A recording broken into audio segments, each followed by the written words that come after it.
After a succession of poorly received tie-ins in the late 90s, South Park's odyssey into video games took an extended hiatus during the 2000s. Series creators Matt Stone and Trey Parker grew protective of the license, and so began a 9-year gap between games. In their absence, video game adaptations of similar animated shows were in ample supply, with some even attaining considerable success. Taking notice of this trend, it was in late 2004 that Ubisoft attempted to reacquaint South Park with the medium. This project was led by two Ubisoft producers and was simply being called South Park internally. Since many of their own studios were already busy with work on other titles, the publisher opted to have a third party develop it. This was the little-known BuzzMonkey Software based in Eugene, Oregon. A slightly obscure choice, the company was apparently chosen after having presented a couple of demos for potential games to them. Ubisoft's management had declined these,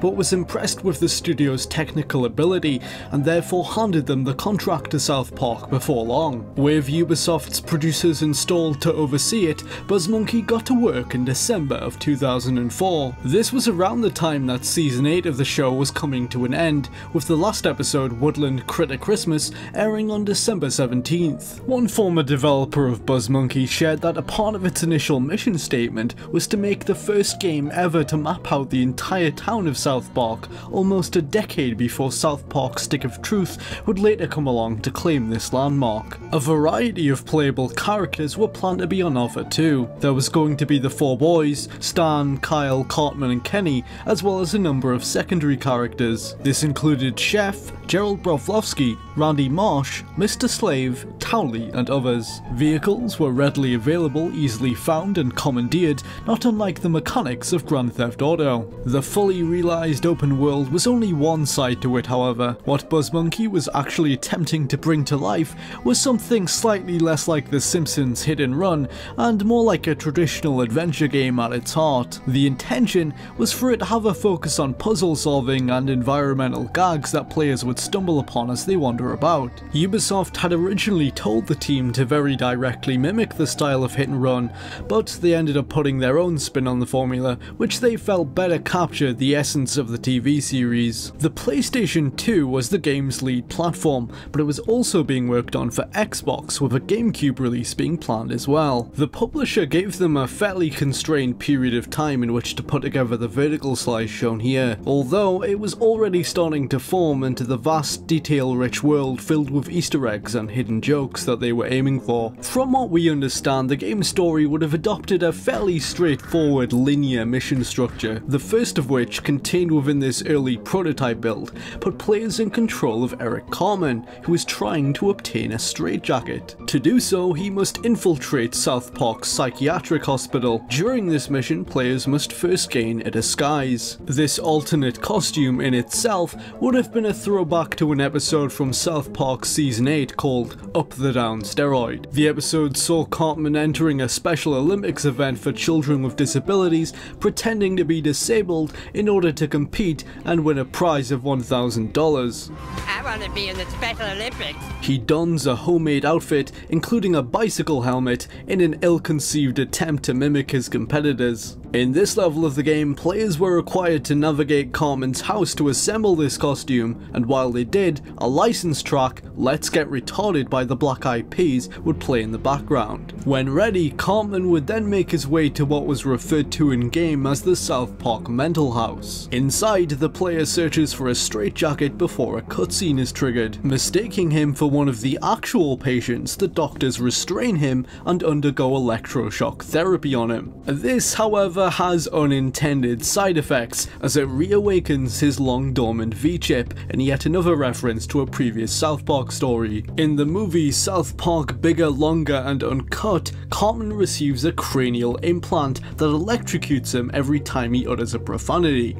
As the film goes on, the chip malfunctions, granting him the ability to fire bolts of lightning from his fingertips. When the doctors force him into having this treatment, this ability inexplicably returns, allowing him to make his escape after fighting off the hospital staff.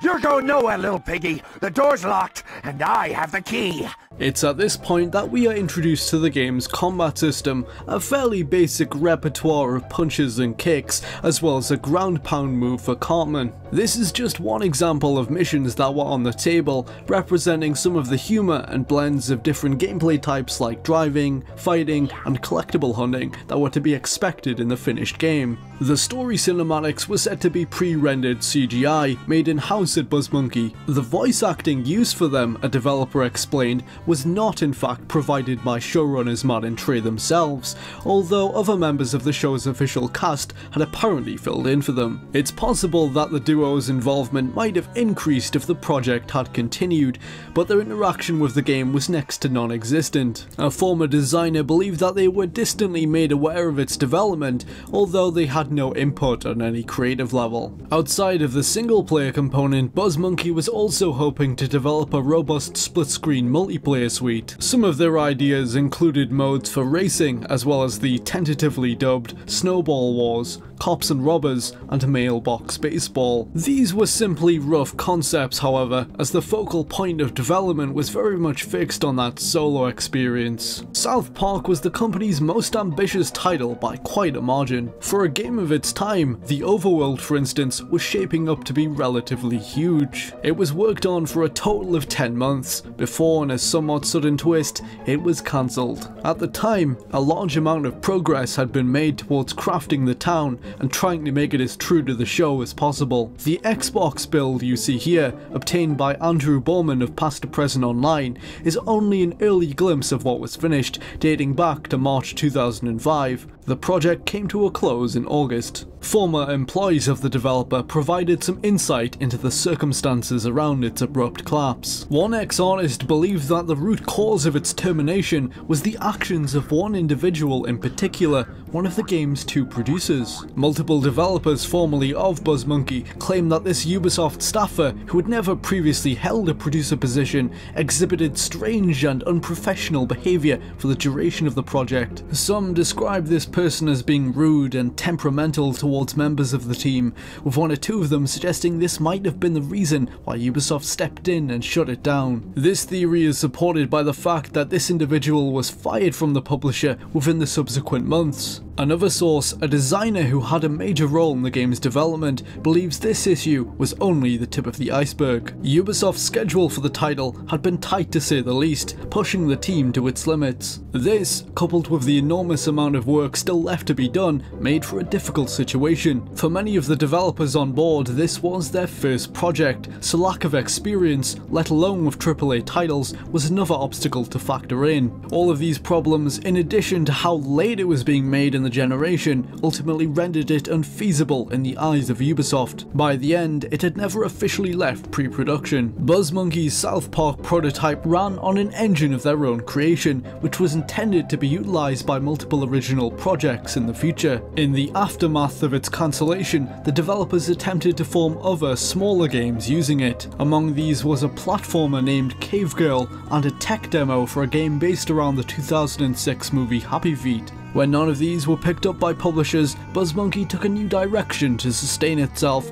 working on ports for a handful of well-known franchises, including Tomb Raider.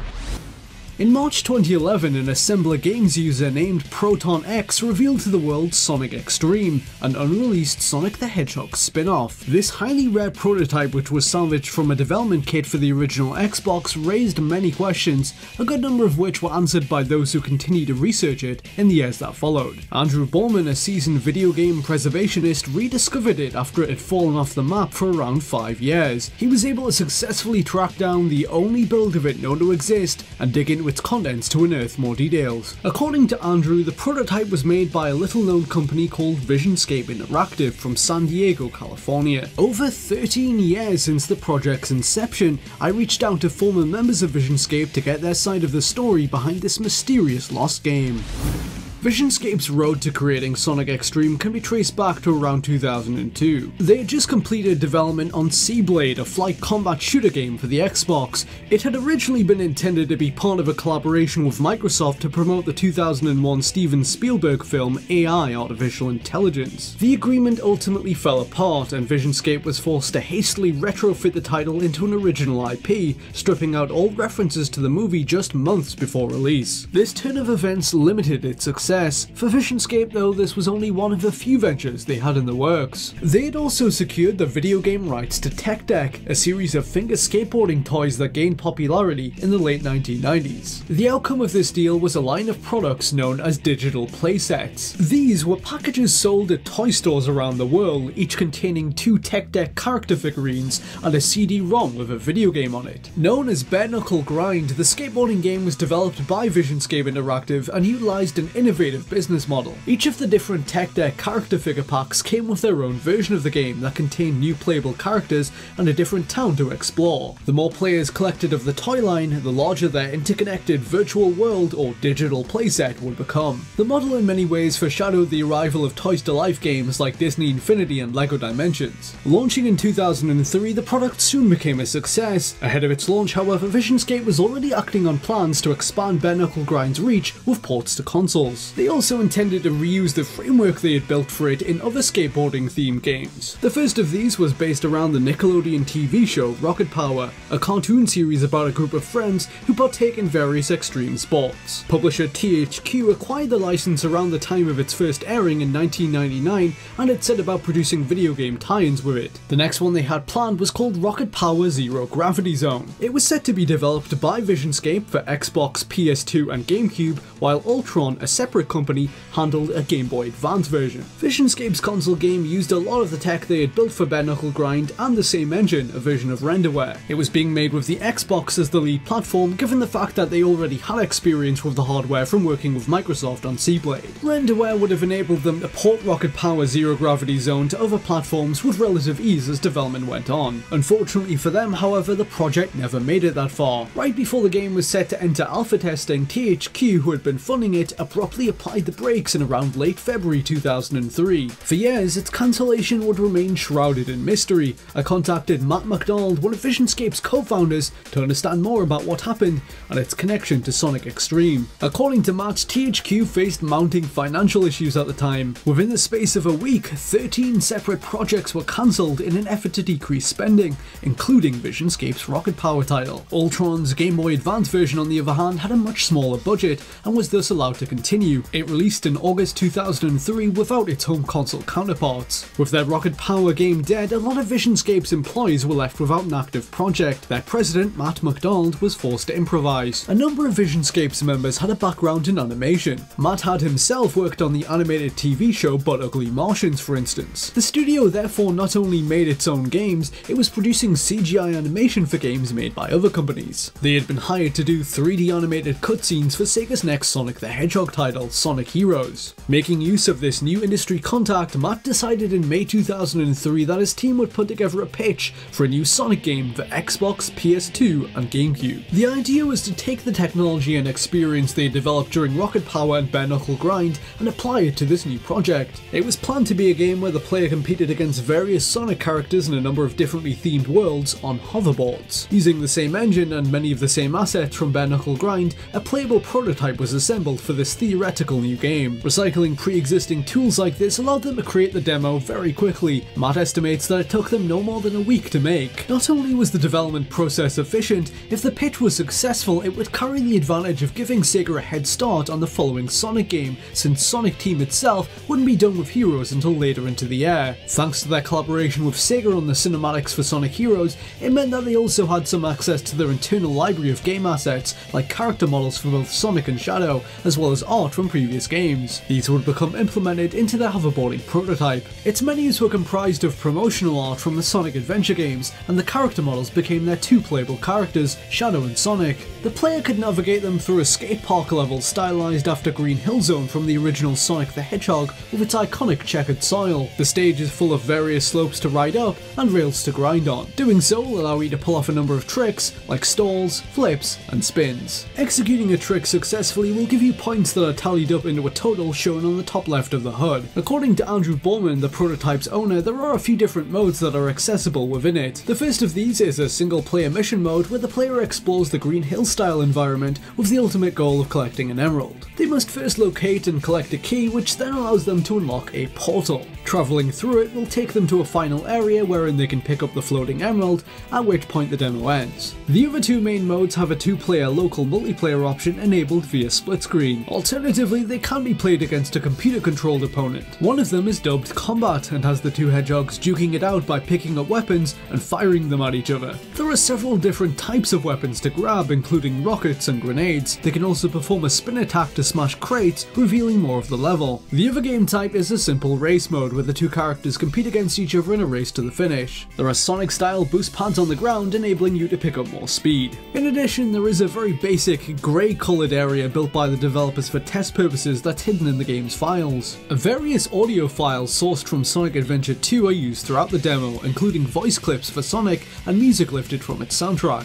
Playing as Sonic will trigger Escape from the City, the theme from Sonic Adventure 2's City Escape level to play. Shadow's music, on the other hand, is the song from the Knuckles Pumpkin Hill stage, A Ghost Pumpkin Soup. Lastly, the menu music is the Chow Garden's Chow Machine track. Sonic Extreme's prototype was paid for by Vision Scape itself, initially existing without Sega's knowledge. It wasn't until Vision Scape called a meeting with Sega that their project would become formally introduced to them. Matt McDonald sat down with the head of Sonic team at the time, Yuji Naka, to show him their work. According to Matt, Naka was hugely impressed with the demo. He apparently made it clear that while Sega had no such game like this being planned, he was enthusiastic about the concept. At the end of their meeting, he allegedly stated in no uncertain terms that the two companies would move forward with the project. He requested that Vision Scape assemble a design document planning out a full game and a preliminary budget calculating how much it would cost Sega to develop. For the brief period that would follow, it seemed to Vision Scape's management that they had secured the company's immediate future with this new deal on the horizon, although this sense of security was short-lived. Vision Scape did draft up and submit the plans requested by Yuji Naka, but it was at this juncture that Sega went silent on the matter. McDonald and his team waited for weeks expecting a response. There wasn't one. Repeated attempts to contact Sega were made by Vision Scape's agent in the following months to no avail. Without any explanation provided, the publisher ended its correspondence with them on a permanent basis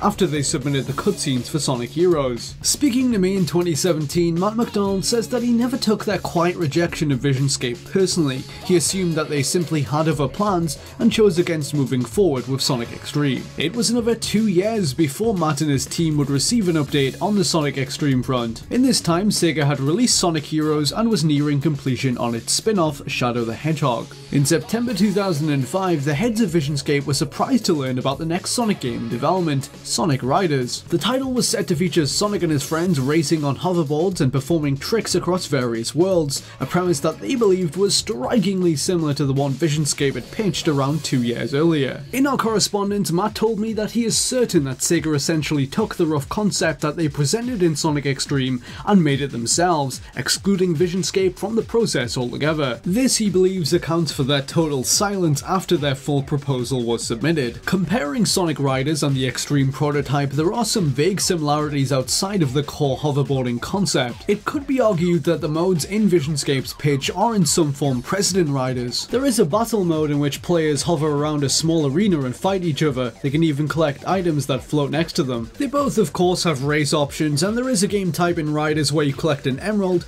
although it's very different from the one seen in Extreme and has more of a competitive slant to it. Despite these small observations, there's ultimately little value in comparing a rough prototype made in about a week from pre-existing assets to a fully funded finished game. There's no way of knowing how a fully developed Sonic Extreme would compare to Riders. What McDonald alleges is that Yuji Naka and his team took Vision Scape's early concept of a Sonic hoverboarding game and went in their own direction from there. When Matt first learned about Sonic Riders, he did contact his agent to inquire about the legal situation around its alleged connection to Sonic Extreme. He was apparently told that the non-disclosure agreement Vision Scape had signed during Sonic Heroes included a caveat that if any pitch submitted to Sega used their intellectual property, in this case Sonic, Vision Scape would automatically surrender ownership of it. In other words, Sega is the legal owner of Sonic Extreme, and if Sonic Team did copy its ideas for Sonic Riders, it would have been completely legal. Matt's allegations are supported by other former members of Vision Scape that I spoke to independently of him,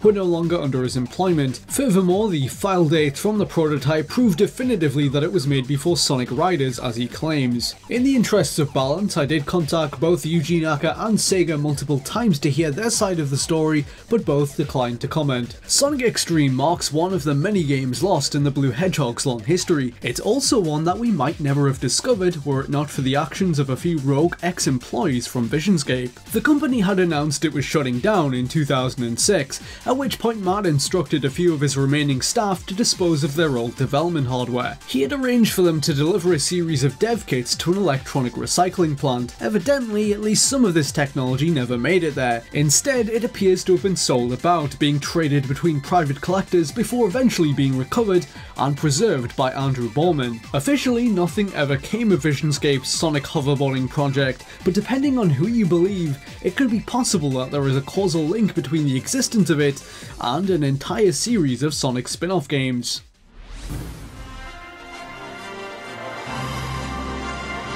The Star Wars Rogue Squadron games released originally on Nintendo 64 and GameCube respectively between the years of 1998 and 2003. It was a flight combat series made in a collaboration between Factor 5 and LucasArts that was met with praise from critics and relative success. In the years that followed its last installment, Rebel Strike, rumours of a follow-up continue to occasionally crop up. There were stories of an apparent sequel and a possible remastered collection, but none of these amounted to anything. It wasn't until October 2014 that the former president of Factor 5, Julian Egbrecht, appeared on IGN's Nintendo podcast to shed some light on what happened. He revealed a scrapped multiplayer version of Star Wars Rogue Squadron and an unreleased compilation of the games with new features. The true extent of the developers' involvement with Star Wars and their relationship with LucasArts, however, was far from fully divulged. In looking back through the rich history of these two companies, we will learn more about the missing trilogy collection and discover two more lost Star Wars games that have never previously been spoken of publicly. In around October 2003, Star Wars Rogue Squadron 3 Rebel Strike was finished and launched in all territories by the end of November. During that game's development, Factor 5 had begun to take on other projects on the side, such as proposals for Nintendo. This included a gritty take on Pilot Wings for the GameCube, which was set during the early Cold War era. This was a time in the company's history when they were relentless in coming up with new ideas as they were trying to decide what was next. At some point during the making of Rogue Squadron 2, they had done something they'd never previously done with Star Wars. After a few years of making games where you played as members of the Rebel Alliance like Luke Skywalker, their creative heads decided to do things a bit differently. Hidden inside the game were two non-canonical bonus missions named Triumph of the Empire and Revenge on Yavin respectively. They imagined an alternative timeline to Star Wars in which the Rebel Alliance is crushed by the Galactic Empire. It was a short what-if story which asked, what if the Rebels failed to destroy the first Death Star in the climax of A New Hope?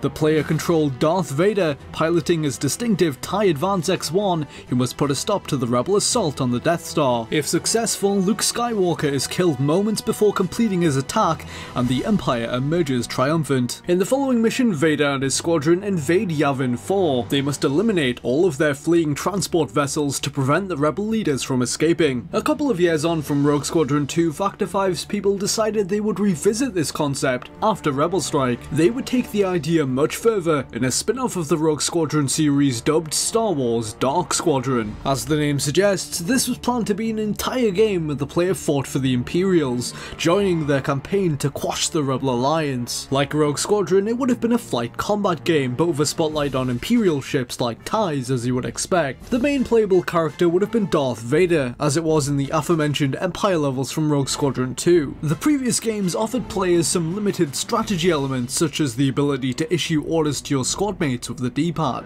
Engage at will. Dark Squadron would have expanded upon this, allowing you to command an entire Imperial fleet. You would have been able to bring up a menu during missions to purchase new support options. This entailed everything from tactical moves like orbital strikes and blockades, to summoning new Star Destroyers, bombers, and walkers for ground assaults. A former programmer of Factor 5 suggested the game would have seen a number of enhancements over Rebel Strike, saying that it was to have a renewed focus on vehicle missions. Rebel Strike was the first edition of the Rogue Squadron Squadron series to feature on-foot sections with shooting gameplay inspired by the classic arcade game Robotron 2084. By the company's own admission, these segments hadn't turned out quite as well as they had hoped, drawing criticism from critics and fans alike. Had it been made, this new project would have done away with those sections completely. Dark Squadron was in essence a pitch that was floating around for a possible game. There was no gameplay prototype ever made, just 1 or 2 pieces of concept art, early animatics, and documentation showcasing some of the team's ideas. It was conceived after the end of development on Rebel Strike, and like that game, they wanted it to be a GameCube exclusive. The material for Dark Squadron was coming together towards the end of 2003,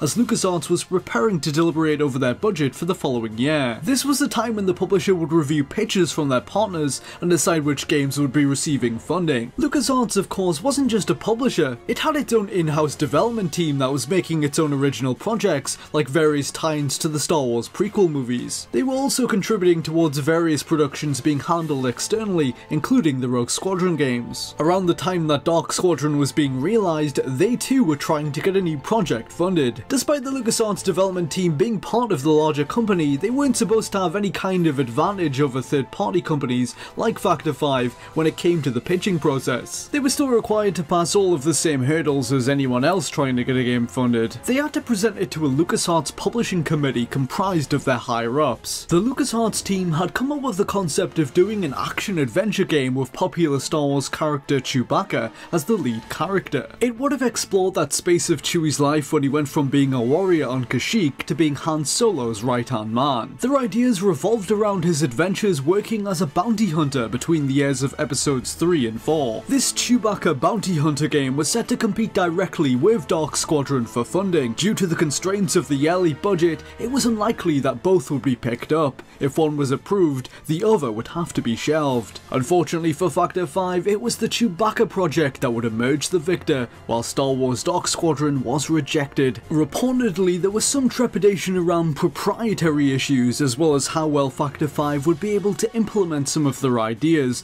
and how the player would perceive them in the game. Although, some former associates of the two companies blamed the outcome at least partially on politics inside LucasArts. The creative head of the Chewbacca game was Hayden Blackman, who was the project lead on the MMO Star Wars Galaxies. It's claimed by some that Blackman may have used his influence inside the company to sway the greenlighting committee and help push Dark Squadron aside to further his project. Factor 5 meanwhile was quick to recover from their loss, having a new proposal lined up, and this time with the full backing of LucasArts. They now sought to produce a remastered compilation of the Rogue Squadron games with new features and some major improvements. During the development of Rebel Strike, Factor 5 had come under increasing pressure from LucasArts to abandon their pact of exclusivity with Nintendo. Rogue Squadron 2 and 3 were both GameCube exclusives, despite the console struggling to sell nearly as well as Nintendo had hoped. While Rogue Leader performed well at the launch of the system, its sequel wasn't anywhere near as successful. LucasArts wanted Factor 5 to start developing for a console with a larger share of the market that was powerful enough to run their games, the Xbox. After some reluctance, Factor 5 finally agreed in late 2003 that they would begin developing for the Xbox, starting with the Rogue Squadron collection. This would appease LucasArts from a business perspective, but to Factor 5 it also meant they could embrace the new opportunities which came with the platform. It allowed them to explore a frontier they had been unable to on GameCube, which was online play. All of the versus modes that were previously only available through local split screen were now to be redone to support play over Xbox Live. Work on the Xbox conversion of Rogue Squadron progressed without incident until April 2004, when the foundations of LucasArts were rocked by management shifts. The company's board appointed their vice president of marketing, Jim Ward, as their new president. Ward had inherited the duty of turning the declining publisher around. At the time, they were in such bad financial shape that employee bonuses for 2004 had to be dropped completely. Their new president wasted little time in asserting himself. Within the first months under Ward's leadership, LucasArts cut numerous projects benefiting from their funding,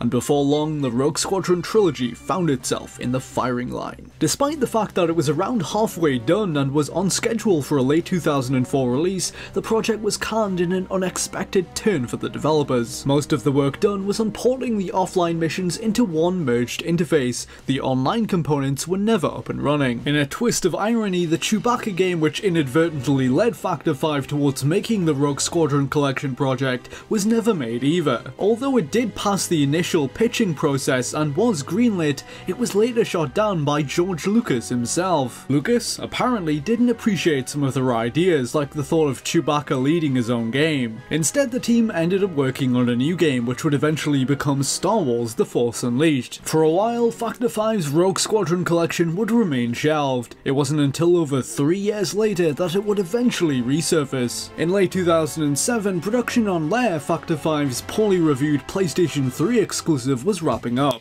It was then that the company entered one of the most experimental parts of its history. Pitches for new original games were being formulated left and right. It was in this bubble of possibility that Rogue Squadron would return. They planned to resurrect the half-finished remastered trilogy with a wealth of new features under the codename of Green Harvest. Their platform of choice to develop it on was the Wii. This was due to their friendly relationship with Nintendo and extensive knowledge of the hardware from having a hand in designing the GameCube years earlier. Their ideas of how to use its unique features to give it broader appeal were how they were able to sell LucasArts on reviving it. They would build a selection of new multiplayer modes, including most crucially a lightsaber game which would use the Wii's upcoming Motion Plus peripheral for optimum accuracy. It would be a lightsaber duel mode where players would slash one another to the death, complete with character-specific force powers like lightning. As it turned out, Factor 5 became one of the first developers outside of Nintendo to receive early prototypes for the Motion Plus accessory. This allowed them plenty of time to implement it. The lightsaber battle mode was fairly robust, featuring 20 playable characters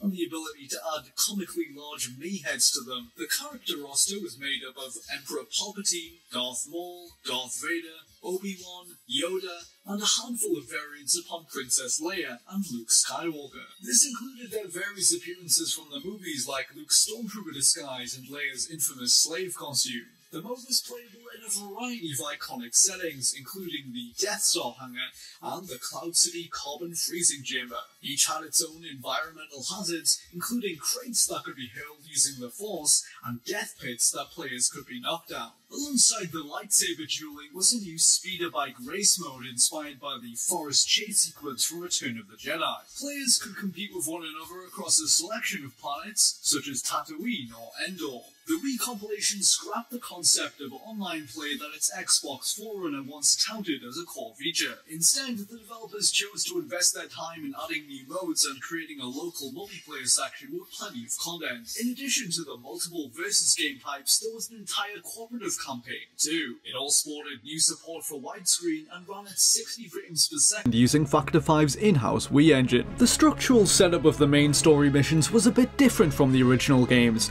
As opposed to playing through a fixed campaign and unlocking them one after the other in a linear order, you would collect credits from each level and would then be able to choose whichever stage you wanted to play next. The collection included every ship that had previously been in the series, as well as one new addition, an AT-PT for the Walker missions. As for the controls, the game offered a wide selection of options. There was support for classic controllers, GameCube controllers, the Wii Remote held horizontally, the Wii Remote and nunchuck combo, or the Wii Remote positioned vertically controlling the ship with the infrared pointer. Players could even add a Wii balance board to one of these, manipulating the acceleration by applying pressure to the left and right of it with their feet. The Wii Trilogy Collection was a somewhat more accessible take on Rogue Squadron that aimed to remedy a lot of the issues audiences had with past releases. Namely, they had overhauled the on-foot sections from Rebel Strike, retooling the aiming mechanics to make them much less automated, and introducing cover shoot elements. The project ran smoothly for over a year until December 2008 when the studio faced bankruptcy. They had also been working on an open-world Superman game for Brash Entertainment, who had went under in November. Factor 5 had opted to pay for development themselves in the hope that a new publisher would pick it up. Due to the toxic financial climate at the time, no new publishing partner was found,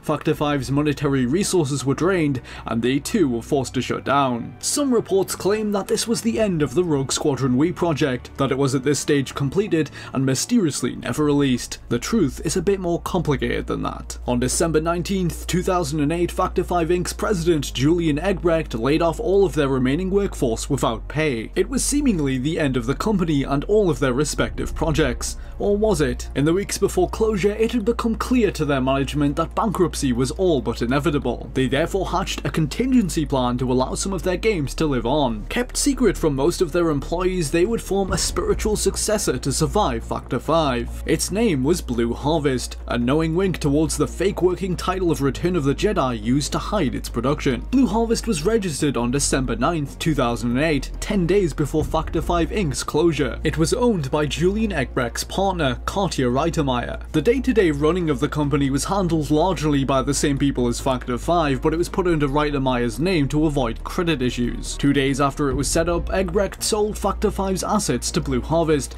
including all of their intellectual property like unfinished games. In January 2009, Blue Harvest was renamed to White Harvest and opened for business less than 9 miles away from the offices of its predecessor. It was made up of developers previously employed by Factor 5 Inc. and continued some of their projects where they left off, including the Rogue Squadron Wii trilogy. Not everyone was invited to join White Harvest, however. Many ex-Factor 5 staffers were left in the dark about its existence, leading to an uproar which would ultimately tear the new enterprise apart. In January 2009, the former members of Factor 5 began to discover the truth. White Harvest was essentially resuming the work of Factor 5 with many of the same people as before, under a new name. They had worked almost 2 months unpaid before abruptly being let go as the company collapsed without proper notice under Californian state law. Julian Egbrecht had told them that they were unable to pay them for their weeks of work because LucasArts had first claimed to any of their remaining money as per a loan agreement signed in 2004. Yet, they had been able to fund a whole new company. People were starting to question how. White Harvest was open between January until the end of July in 2009. It was in this space of time that Green Harvest, now officially titled Star Wars Rogue Squadron Wii Rogue Leaders, was finally finished. However, what had also happened along the way was 2 major lawsuits being filed against the founders of Factor 5, which heavily involved White Harvest. The aforementioned unpaid former workers sued them for a variety of alleged violations. Not only did they want to claim their unpaid wages, they were suing for such reasons as improper notice before termination,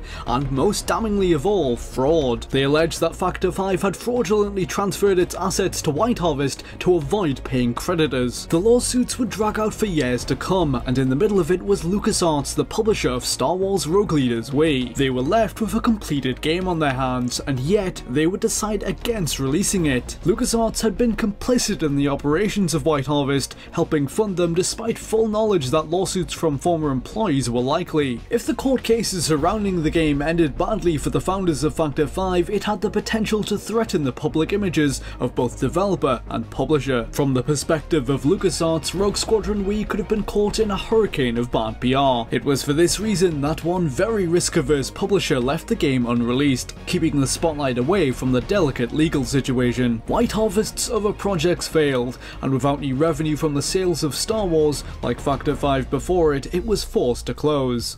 The lawsuits against the former heads of Factor 5 would last over 7 years, the last finally being resolved in 2015. All of the unpaid developers were reimbursed for their ordeal. The accusations of fraud, on the other hand, were ultimately dismissed. During the span of the main court battle, the generation of the Wii passed, ending any remaining hope that LucasArts would allow Rogue Leaders Wii to come out in its original form. The only copies of the game known to exist are now among the former management of Factor 5 and White Harvest, as well as in the LucasArts archives, which are now owned by Disney. Perfect Dark, released in 1999, continued Rare's stride of Nintendo 64 hits. The shooter sold well and quickly solidified itself as a fan favourite. Rare would later revisit the IP in a prequel initially set for the GameCube. After they were famously acquired by Microsoft, the project moved over to the Xbox, before finally migrating to the Xbox 360 as a launch title in the form of Perfect Dark Zero. The game garnered reasonably positive reviews from critics when it was first released, but as time went on, appreciation for it diminished. Its reception reception among fans wasn't nearly as warm as the originals, and even some of the publications that did take a liking to it remarked of how it failed to meet the high standards left behind by its predecessor. More crucially, there were some inside Rare itself who weren't happy with it. If Perfect Dark as a series was to continue, it was looking increasingly likely that it would do so with an approach very different from the one adopted by Zero. This was further cemented when Chris Tilston, its director, decided to work on an MMO game named Cascade after it was finished. With Tilston occupied, the company's managers Chris and Tim Stamper then pursued other options in order for them to keep developing Perfect Dark games on the Xbox 360. Their candidate to pick up the reins was Chris Seaver, the writer and director of Conker's Bad Fur Day. When they first approached him in late 2006, he was already deep into developing another game concept, an adventure title known as Urchin. Chris, however, soon accepted their offer of leading a new Perfect Dark while Urchin was shelved. Seaver then began to develop ideas for this next game and was given a team of around 12 people to help bring them to life. His new take on Perfect Dark was very much a reaction to what he perceived were the mistakes of the previous games. It was his attempt to reform the series and its title character, moving it into a place that was previously unexplored territory, but where he felt it always should have gone to. Stepping back from the mythical melodramatics of Zero's story, this new game was shaping up to be a more serious romp with its roots firmly in science fiction. Like every Perfect Dark, the portrayal of its protagonist Joanna Dark was a reflection of the tone the game was striving to convey and differed accordingly. This Joanna was much less of the sensitive young girl seen in Zero or the light-hearted heroine of the original. We would have seen a very different interpretation of the character. She was tougher, colder, a killer hardened by her years of experience. The Jo in this game has been through a lot in the time since she was last seen, and she's carrying the scars both physical and emotional as proof of that. She now walks the line between trained assassin and psychopath. Over the course of development, documents were put together plotting out every beat of the campaign. This included a list of chapters, levels, and even the colour palette each location would use. Seaver imagined its story in what was, for a pitch of this nature, fairly great detail. It was shaping up to be an intricately woven plot intended to have players constantly second-guessing. It was filled with elaborate twists such as surprise betrayals and major revelations about the Perfect Dark universe. Unlike Zero, this new installment was a sequel to the Nintendo 64 game taking place years after it. It brought back some familiar narrative elements, including extraterrestrials like the Skedar. It would have seen Jo embarking on an adventure around the world and beyond it as she unravels another alien conspiracy. She first visits the tombs of Cairo before heading to Russia and eventually into outer space. She would have been joined by a team of allies that grows throughout the game as you progress. Most of these were new characters with one exception. Their names were Milton, Pennington, Mia, and Sable. Eventually they would be accompanied by Elvis, the main alien who Joanna befriended in the first game. Chris revealed that Elvis would not have remained friendly, however, he would have betrayed them as the game went on. In the backdrop of all this, humanity in the Perfect Dark universe has advanced to the point where manned space travel further across our solar system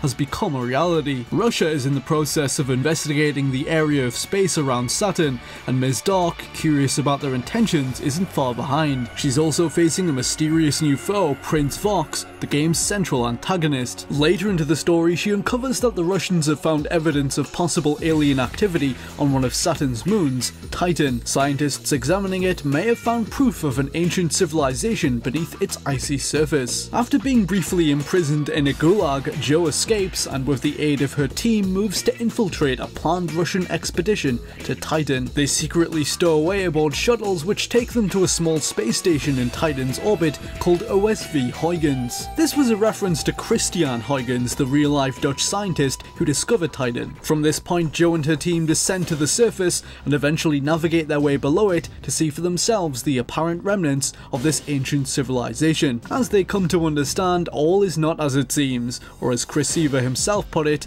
Titan hides a terrible secret. Titan, in the Perfect Dark universe, is in actuality Earth from the future. It transpires that around 50 years in the future from Joanna's present, the end of the world arrives when aliens attack using advanced black hole technology. The planet is catapulted through space and time itself. It's sent back billions of years into the past to a time when Saturn was closer to the sun. Earth is pulled into its orbit before freezing over into its final resting place. That's not the only big reveal that would have come to light in the game's final act. Players would have learned that Prince Vox, the aforementioned villain, is in fact a much older version of Joe Dark from the relatively far-off future in disguise. Following these revelations, Joanna would have returned to the surface for the final stage. It's around this point that yet another twist plays out, and one of her teammates, Mia, unmasks herself as Mr. Blonde, one of the evil Skedar warriors from the first game. Mr. Blonde's fate was left ambiguous after the events of Perfect Dark, and he now reveals himself as being among the last surviving members of the Skedar race, back to claim his revenge. Joanna's remaining teammates are killed, and she herself is left critically injured. In the closing cinematic, Mr. Blonde leaves using a Mayan spacecraft, abandoning Joe on Titan's surface to her presumed death. The last shot sees her looking out at the moon's barren landscape, with Saturn visible in the distance.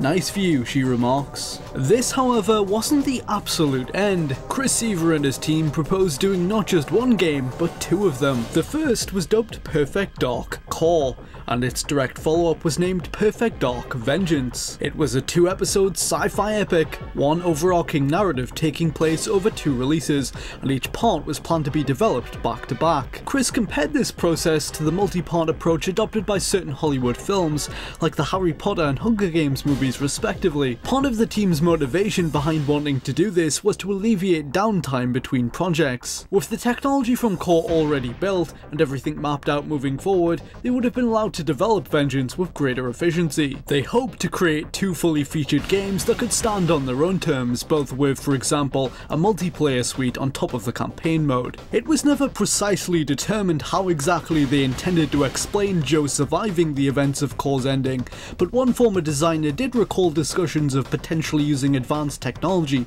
like teleportation as a means of reversing her presumed death. Regardless, Seaver himself suggested that her revival might well have been in vain, and that her subsequent efforts to undo Earth's doom would have in reality done more to cause it. A tragic, self-fulfilling prophecy of sorts. The developer teased however exactly it was going to play out that it wouldn't have ended well for Perfect Dark. Beginning with Perfect Dark Core, there were aspirations of making an FPS campaign that would defy the norm at the time, moving against the design principles adopted by shooters like Call of Duty. Chris wanted to apply a less linear sandbox feel that would give players more control and make battles seem much more dynamic as opposed to scripted. A designer who worked on the project shared some of the concepts that were prototyped during development that exemplify these philosophies. One feature worthy of note were unscripted physics-based interactions with your environment. You could kick doors open, and if timed correctly, they would smash enemies in the face, leaving them stunned. Players would have been able to rack up combos by landing hits in quick succession,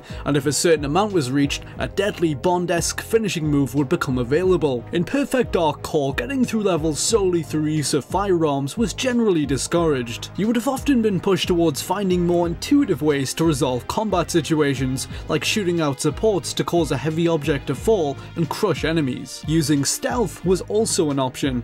Another big addition to the formula was a mech that Joanna would have been able to pilot. During certain sections, a dropship would become available within standard gameplay, which players could use to summon a large and powerful mech to assist you in battle. Joe could hop in and control it, or remain on foot and direct it remotely, assigning it basic commands like follow or attack. The mech had been given the nickname Talbot by members of the team, which appears on its model. This was a very deliberate nod towards Gary Talbot, an animator who worked on the project.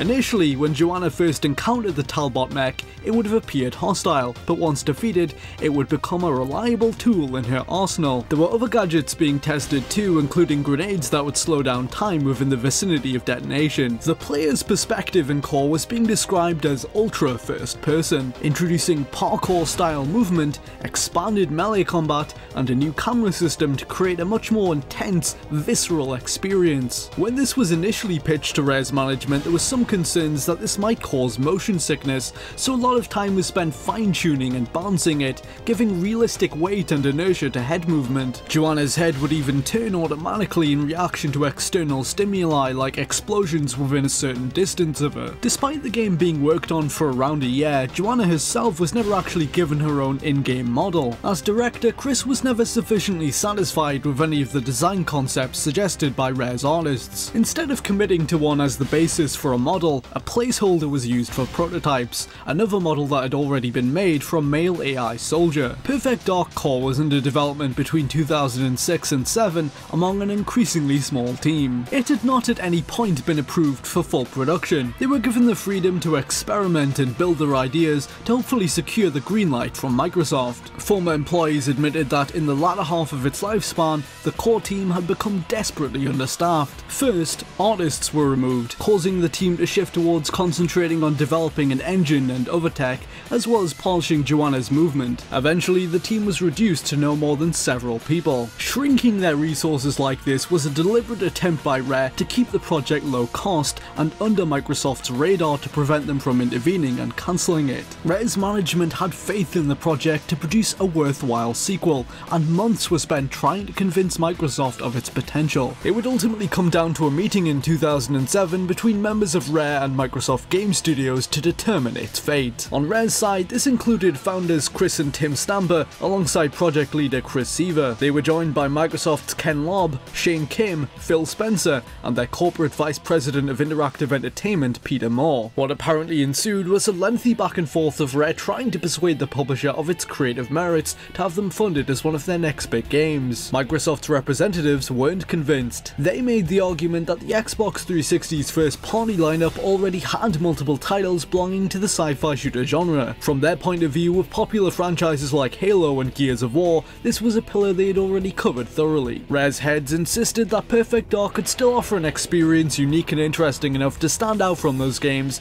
but ultimately it wasn't enough. Microsoft's people were unable to overcome their reservations and cited underwhelming sales figures for Perfect Dark Zero as another reason why it was a risk. It was Peter Moore who would have the final say, who turned down the proposal then and there. Perfect Dark Core and its imagined sequel Vengeance would not come to be. For Rare, it wasn't a complete loss, however. Some of the technology developed during Core was harvested to be used in other projects, namely Banjo-Kazooie Nuts and Bolts. After it fell through, the remaining few members of the Perfect Dark team drew up two new concepts to rework some of their ideas. The first was a short-lived multiplayer co-op game with a Looney Tunes-esque cartoony aesthetic and exaggerated physics. Then there was Ordinary Joe, Chris Seaver's take on the survival horror genre. This saw them re-implementing the parkour and climbing mechanics that were originally programmed for Core. It would have tasked the player, who was unarmed throughout the game, with scaling rooftops to escape an evil force invading from a parallel world. Both of these projects, like Perfect Dark's lost sequels, were never picked up. Chris Seaver, as well as all of the most central members of his Perfect Dark team, later left the company in the years that followed.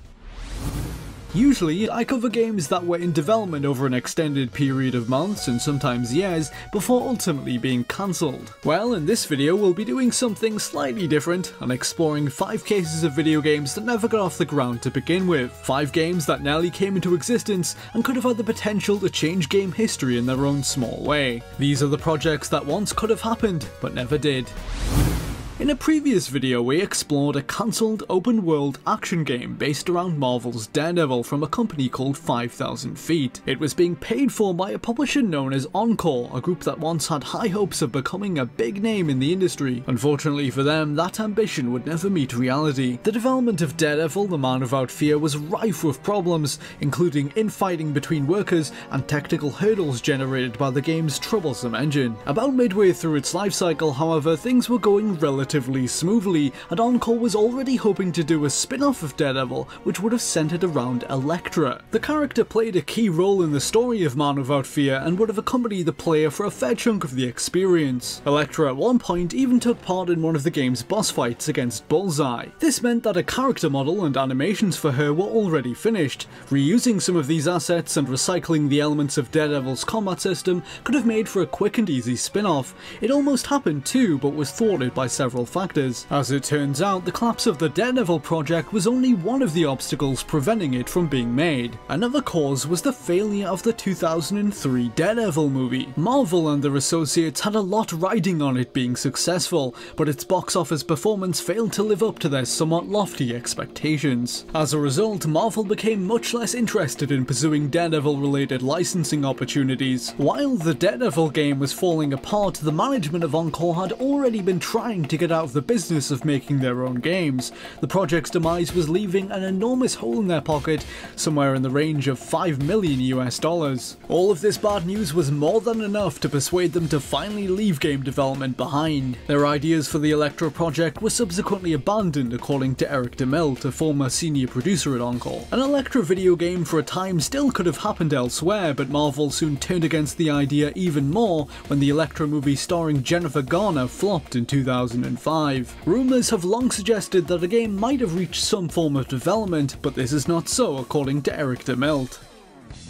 Criterion Games is the company perhaps best known for its contributions towards Need for Speed, as well as the creation of the Burnout series. In 2004, they decided to have a brief hiatus from racing games like those to take a crack at the first-person shooting genre. Electronic Arts, having worked with them on Burnout, agreed to publish this new FPS of theirs. The project would eventually take shape as another original property of theirs, which we know today as Black, the PS2 and Xbox game from 2006. However, during very early development, there was a time when it could have been a part of a pre-existing IP. In 2015, I spoke with the former vice president of Criterion, Alex Ward, who revealed that Electronic Arts originally offered them the opportunity to build the game within the universe of the Command & Conquer franchise. Command & Conquer made its name as a strategy series, but this wouldn't have been the first time that this perspective was employed by it. In 2002, EA released Command & Conquer Renegade, a part FPS, part third-person shooter. Alex shared that prior to Electronic Arts buying Criterion out in August 2004, this was one option on the table.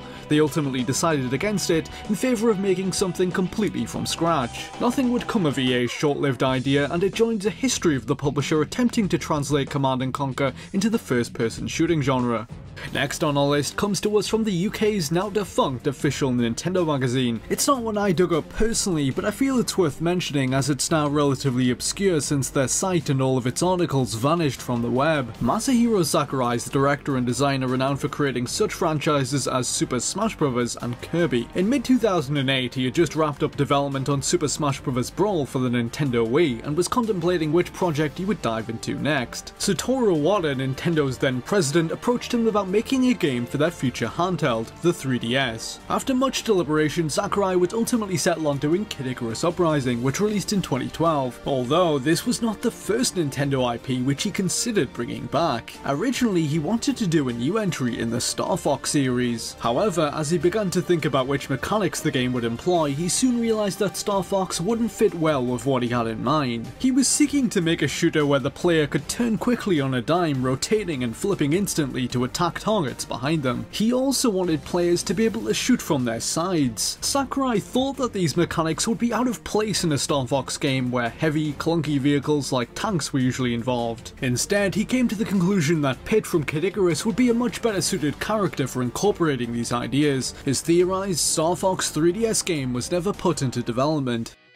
For our next abandoned idea, we return to the history of Criterion Games, courtesy once again of Alex Ward. The movie Mad Max Fury Road released in theaters in May 2015 after a notoriously long spell in development hell. In around 2001, a script for the fourth movie in the series had been written and was on the verge of entering production via 20th Century Fox. The stage was set for Mad Max's return to the big screen, a full-on revival for which Fox was pulling out all the stops. As Criterion Games was finishing work on Burnout for PS2, they were tapped to create a video game based around the impending Mad Max 4. Given the company's experience with racing games, it's not hard to see why they were chosen for the job. A game built around the chase sequences and vehicular combat of Mad Max, leveraging the talent of Criterion, could have had some potential. But it wasn't meant to be. Criterion's management declined the offer, and even if they had accepted it, it's unlikely that it ever would have been released. The economic fallout of 9/11 pushed the production of the movie back. Then, over unfortunate factors like excessive rainfall making it impossible to film continued to delay production. Had Criterion been on board all the while, the game likely would have suffered, if not been cancelled outright. Previously, we delved into the ill-fated Dirty Harry video game projects, which were in the works for several years up until around 2008. Warner Bros. Unsuccessfully attempted to bring the classic movie license back with a new story in the series, this time in video game form. It all began when Warner Bros. Was inviting developers to pitch their ideas for Dirty Harry games in mid-2004. The story behind the two main games that made it beyond the pitching phase has now been told, but what about those project ideas that didn't make it? More on one of these comes comes to us from Andrew Bowman of Past to Present Online, who provided me with a set of design documents offering us a glimpse at what could have been. The documents were written by Climax Studios, who are known for their work on the Silent Hill series, and describe a Dirty Harry game larger in scope than either of the two that made it into production. Climax envisioned their game as being based around a large open world 1970s San Francisco. It would have used cover shooter gameplay, interactive interrogation sequences, and a series of tense gun standoffs called Make My Day moments. The developers wanted the game to be based around a police-themed morality system which they were calling the Force Meter. This would indicate the amount of danger Harry was in, as well as displaying the proportionate degree of force which he was authorized to use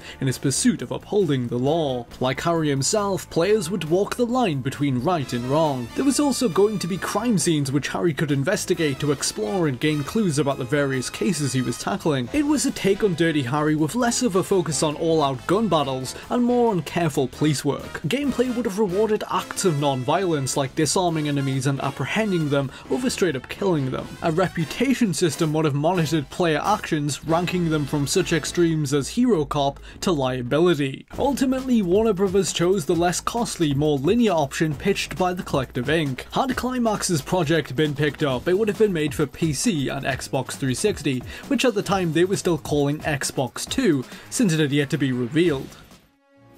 Factor 5 Inc. was a developer based in California which garnered acclaim for its work with LucasArts on the Star Wars Rogue Squadron games. Impressing the industry with their technological know-how, major publishers began to express interest in their future projects during the early 2000s. Having worked on Star Wars for several years and suffering from a few cancellations, it was in late 2004 that they were looking to take on a different license for a change. The studio's heads came up with the idea of using their knowledge of the flight combat genre to do a game centered around riding dragons. After a while, Sony came on board as its publisher, and it would end up becoming the PlayStation 3 exclusive Lair. It was the company's first commercial failure and the last title they would ever release. Lair was their first original IP in many years, a break from tradition after their time with Star Wars and pitching for other well-known franchises. The company around that time generally avoided doing new IPs and preferred using licenses that were already established. Their president, Julian Egbrecht, was something of a film enthusiast and liked the idea of recreating classic movies in game form. It also offered them a sense of security. Launching a title with a big name attached to it was obviously a lot safer than building up a brand from scratch. As I've discovered, Lair was originally supposed to be a part of a pre-existing fantasy universe,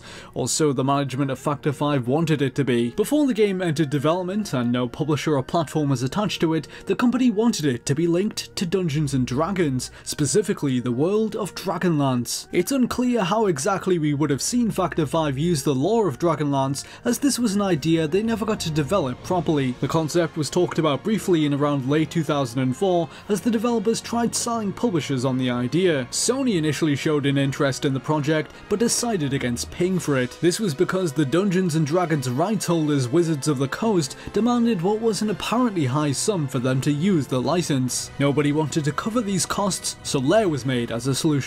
In its early days, Lair toyed with a few of the running themes of Dragonlance, but as time went on, some of these elements were toned down as the game took shape and became its own entity.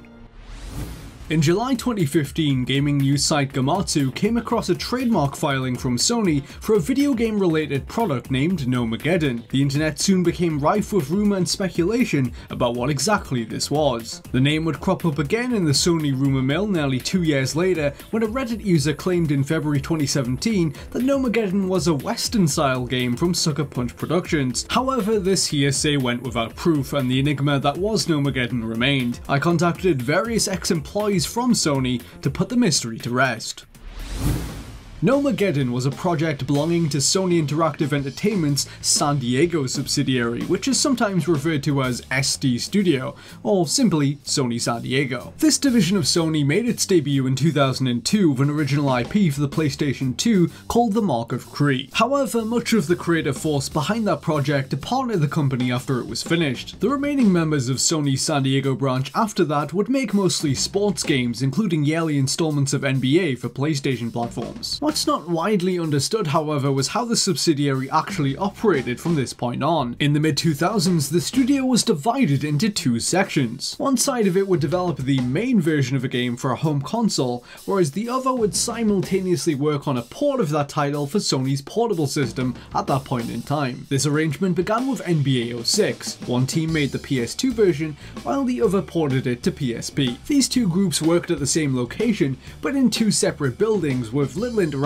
between the two. They both had their own individual managers, staffing matters like job interviews were handled completely separately. For the most part, it was as though they were two different companies. The developers that I spoke to even sometimes referred to them as such. For a long time, the portable development department of Sony San Diego existed almost in the shadow of its counterpart. The home console side took the lead on projects and got to occasionally experiment with its own original IPs, like 2007's Pain for PS3. The portable side, on the other hand, wasn't generally afforded such creative freedom. That gradually began to change in around 2010. Previously, they had been working solely on NBA games for PSP when the NBA rights holders unexpectedly raised the cost of the license to around $15 to $20 million. Sony was not willing to cover such costs and the deal ended. With their tenure doing NBA titles finished, they were finally given an opportunity to tackle some original projects of their own. The arrival of the PlayStation Vita saw them working on a handheld sequel to Mod Nation Racers. It was successful enough to open the door for them being able to handle projects with more independence. In 2013, the managers of the subsidiary held what they called a PlayStation Game Jam. Developers were tasked with each coming up with a premise for a completely new game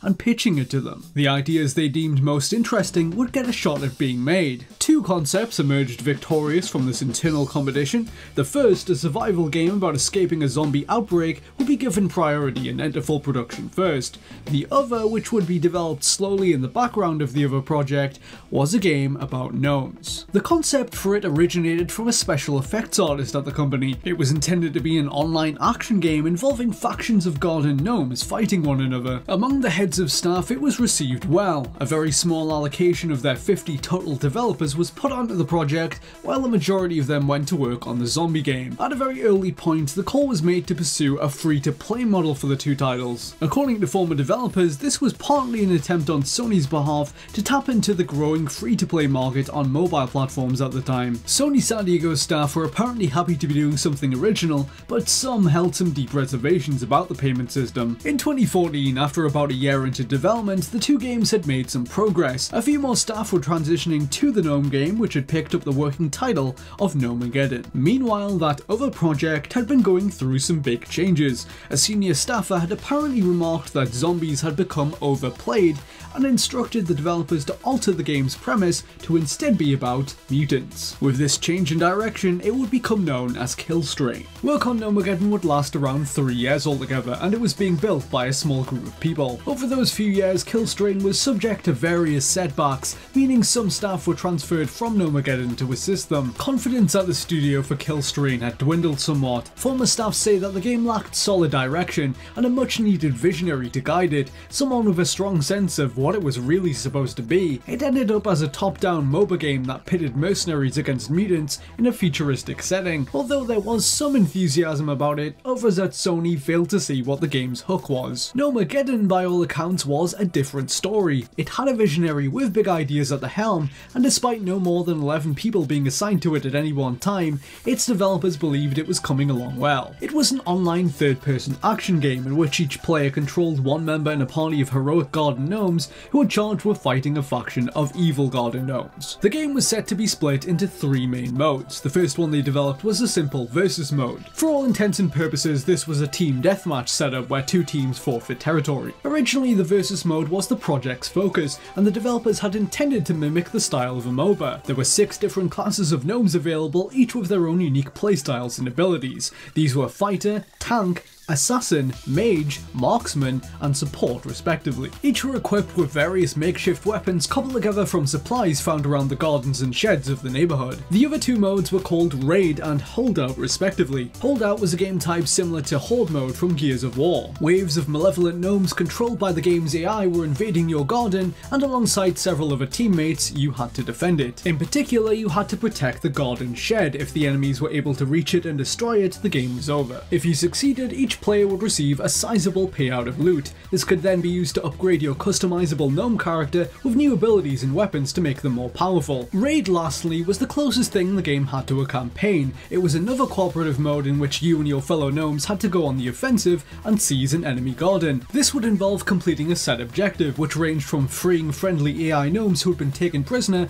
or stealing loot from their shed. Occasionally, raid players would trigger a boss encounter. These were much bigger and tougher computer-controlled enemies. An example of one of these was called a flamingo. This was a garden flamingo ornament being ridden by gnomes who would hurl Molotov cocktails in your direction. These would ignite fires on the garden lawn, and if the heroes came into contact with one, it would deal considerable damage. They could, however, run under a sprinkler to extinguish themselves. Every mode in the game would have been completely free to access, with no restrictions on playtime. It would have generated revenue by offering optional microtransactions. A developer I spoke to likened its approach to Overwatch, saying that the game would have had crates of loot players could purchase containing new skins, characters, buffs and other perks. Gnomegeddon was also planned to have a side game option to keep players engaged between battles. Players could collect smaller gnomes from winning matches and loot boxes, then dispatch them to complete side missions on their behalf. The player would have had no direct control over them, instead having to choose which mission to send them on after weighing up the risk factors. If the little gnomes were successful, they would return to give you the spoils of their victory, extra loot. A couple of developers had started to map out an extensive amount of lore to help add more meaning to the game's world. Its backstory, which had its tongue firmly in its cheek, borrowed from real-life history, and even offered a whimsical explanation for how the gnomes had first become sentient. In the 1870s, Philipp Griebel was a German pioneer in gnome creation who's widely thought to be the father of the garden gnome as we know it today. He sculpted a line of 21 garden gnomes based around folklore and invented fanciful stories about each one of them coming to life. A traveller named Sir Charles Isham purchased these gnomes and returned with them to his home in England, where he would kickstart the trend of displaying gnomes as garden accessories. In Gnomegeddon's take on the tale, Philipp Griebel crafted the gnomes and their individual stories to cheer up his sick daughter. He sold them to Charles Isham reluctantly in order to cover his daughter's medical bills. However, unbeknownst to Isham, Griebel had made his gnomes with such affection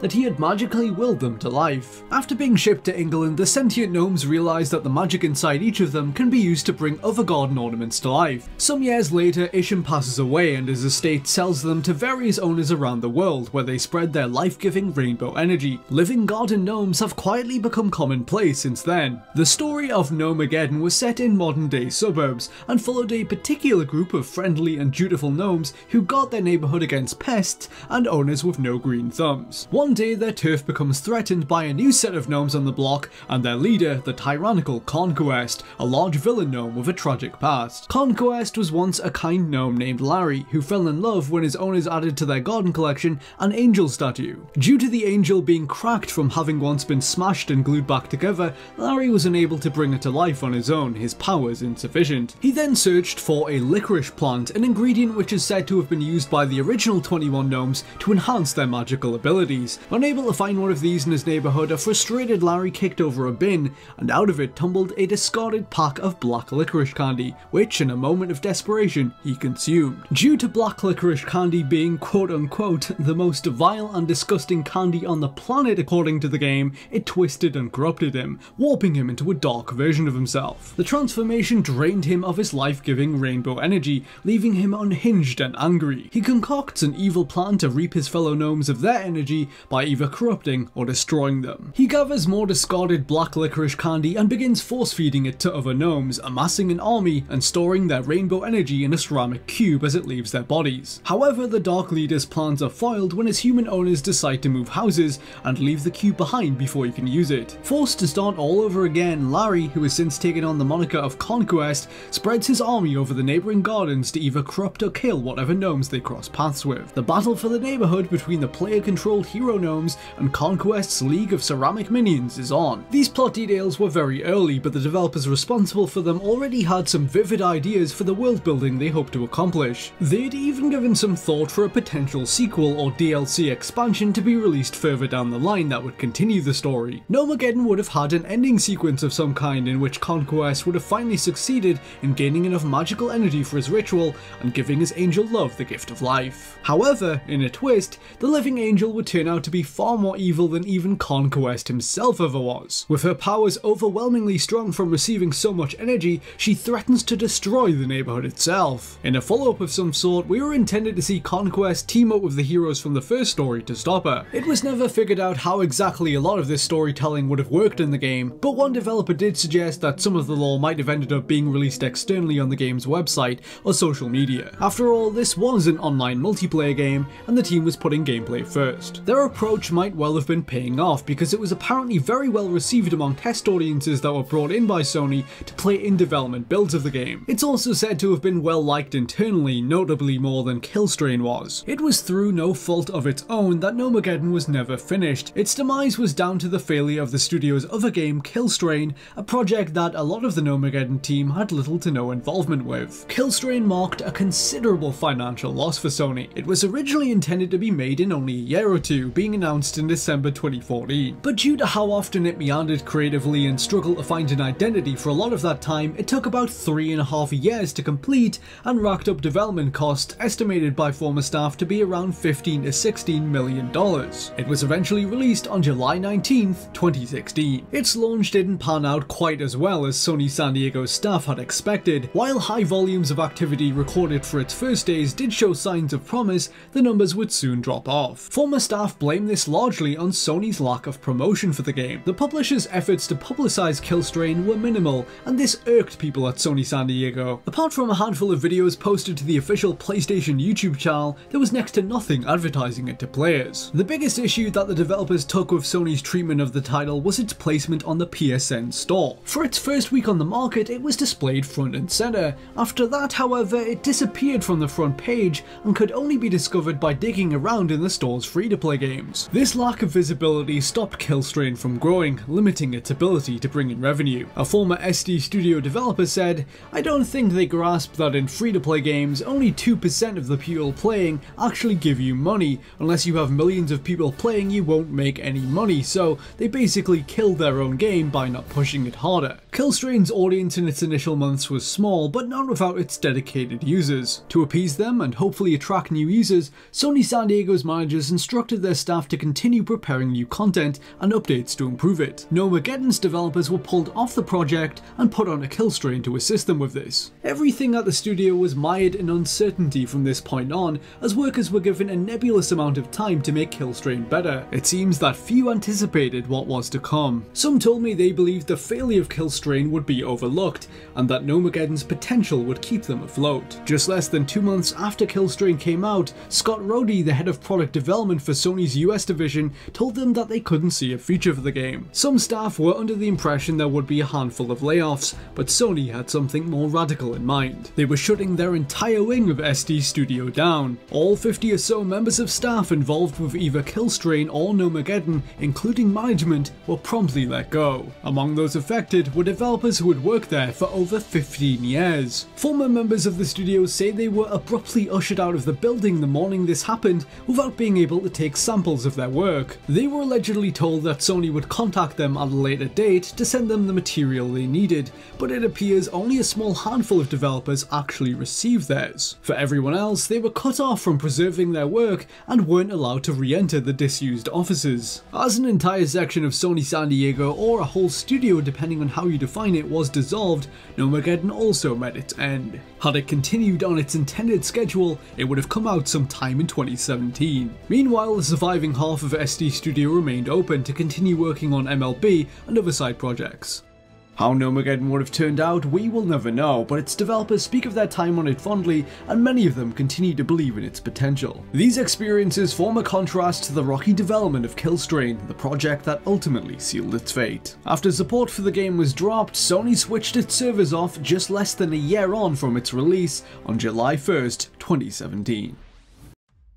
In 2016, the Dead Rising series, which had begun with a hit Xbox 360 title 10 years earlier, lumbered to a halt with Dead Rising 4, a game which divided audiences. While it received mixed reviews from critics, fans were noticeably less charitable. Complaints were commonly leveled at its writing, visuals, technical issues, lack of interactivity in its environments compared to previous games, and its removal of a series staple, the timer mechanic. Rumours of a Dead Rising 5 began to fly throughout 2017, but no such project ever surfaced. 1 year later, the developer behind the Dead Rising sequels, Capcom Vancouver, was shut down in September 2018. Fans and commentators could only speculate as to what happened, wondering what the studio had been working on and what role Dead Rising 4 might have played in the Vancouver studio's demise. To find the answers to these questions and more, I interviewed a multitude of staff who were a part of Capcom Vancouver throughout its years of operation. In this episode of Game History Secrets,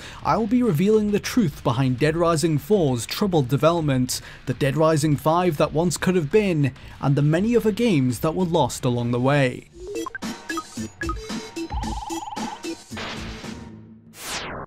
The story of Capcom Vancouver begins in 2010. After the successful release of Dead Rising 2, Capcom acquired the studio behind it, Blue Castle Games, in September of that year. The developers had exceeded Capcom's expectations, navigating the challenges of a Western sequel to a Japanese game to find financial success and a generally positive response from audiences. In the months after its launch, the newly christened Capcom Vancouver would formulate plans for a Dead Rising 2 side story and an original IP they hoped to be published by their new parent company. This highly secretive project existed under the codename Brazil. It was an open-world, third-person shooter that took place in a future Rio de Janeiro, which had become infested with parasitic alien lifeforms. The player would have to do what they can to survive, carefully managing their sparse resources and blasting aliens with high-tech weaponry. Its developers described it as an intently slow-paced experience where methodical play was essential to success. The title would become engulfed in an executive-level creative conflict as the months went by, however. Staff were unable to agree over fundamental aspects of its gameplay, such as pacing. Brazil was worked on for close to 2 years before these disagreements over its direction would contribute to its downfall.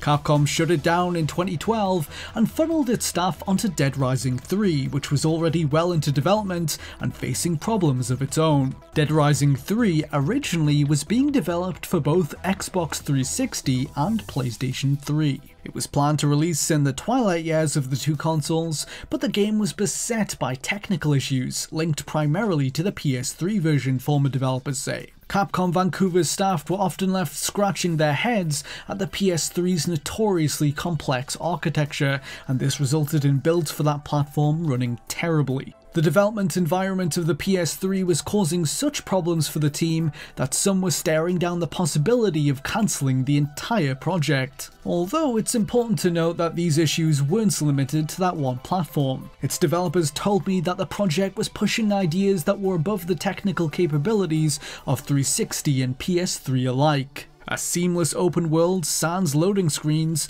and a focus on combo vehicles that allowed you to plow through a higher number of zombies than ever before were among its lofty aspirations. With technical issues in abundance, Dead Rising 3 faced a real risk of never seeing the light of day. Fortunately for the Vancouver studio, Capcom was approached by Microsoft, who was looking to invest in exclusive content for their next console, the Xbox One. Microsoft broached an exclusivity deal for Dead Rising 3 to launch only on Xbox One, and in return the project was injected with additional funding, an increased marketing budget, and a much needed extra year in development. It would now launch alongside the Xbox One in November 2013 with Microsoft mandated Kinect and Smart Glass features. Capcom's initial DLC plans for Dead Rising 3 were rewritten as a result too. Originally, a DLC prequel story was planned. This would have been followed by 3 epilogue chapters, with each one centering around a different Dead Rising protagonist, starting with Frank West, then Chuck Green, and finally Nick Ramos. These were eventually reworked into a series of small vignettes about minor characters from the game's main story, made on a significantly smaller budget. Dead Rising 3 on Xbox One was not without its share of technical issues, but the additional power of the new hardware allowed the project heads to realise a lot of their ambitions with fewer performance problems. But that was not the only major project Capcom Vancouver had been developing throughout 2013. An original title named New Frontier had also been in the pipeline, beginning at the start of the year. This sci-fi themed space exploration title had emerged as the frontrunner from months of internal pitches designed to invent a new IP for Capcom. Intended as an open-world action RPG, New Frontier was said to have been heavy on melee combat and pitted the player against various space pirates and alien creatures. Former developers described the game as Destiny before Destiny, a reference not necessarily to its gameplay, but its themes of discovering worlds rich with lost alien technology. It was intended to have a distinctly irreverent, swashbuckling feel to it, likened by some to the TV show Firefly. 6 months were spent developing a vertical slice for the game when Capcom decided against moving forward with it around the launch of Dead Rising 3 in late 2013. Sources close to the project say that Capcom was unwilling to invest in fully developing this ambitious new property, which would have been costly to produce. In the months that followed, change was in the air at Capcom Vancouver. Its original president and founder Rob Barrett stepped down from his position. In his absence, the executive staff who had led Dead Rising 3 would become integral figures in the company's direction for the subsequent months. While downloadable content for Dead Rising 3 was wrapping up, they began mapping out plans for their next major undertaking. The partnership between Capcom Vancouver and Microsoft had proven fruitful and was therefore set to continue. Not only was Dead Rising 3 moderately successful, but Microsoft's original agreement with Capcom had included a right of first refusal that now tied them inextricably to the future of the franchise. In other words, if Capcom was to produce another Dead Rising title, Microsoft would be offered it first, exclusively for their platforms of choice.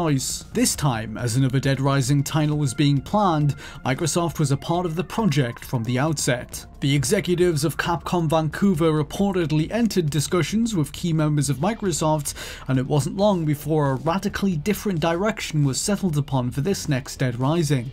In the months leading up to these talks, Microsoft had been searching to add an exclusive survival game to their portfolio in order to compete with Sony's 2013 critical darling The Last of Us. Sources from Capcom Vancouver indicate that Microsoft approached the studio's executive staff with the idea of them helming such a project. Allegedly, the two parties enthusiastically agreed that this quote-unquote Last of Us killer would be a full reboot of Dead Rising for Xbox One. Executive producer Josh Bridge, the creative lead on Dead Rising 3, was now set to head up this planned game that was codenamed Climber. This moniker was derived from the codename for Dead Rising 3, which was Walker, although Capcom Vancouver's staff was still referring to it as Dead Rising 4, and this was the title that was apparently shared with Capcom Japan as well. In order to understand the events that transpired from this juncture, it's important to understand the apparently unconventional dynamic that was at play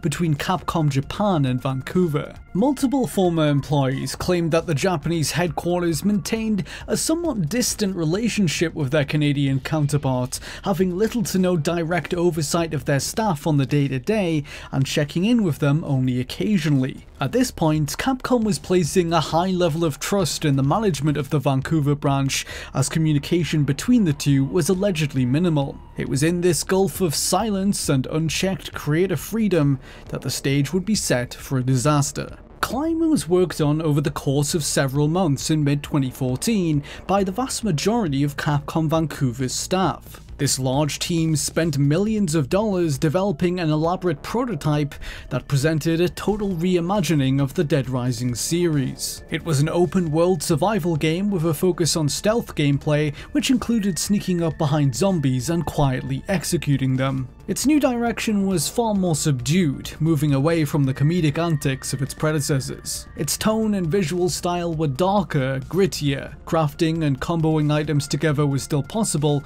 although weapons were now far more grounded in reality.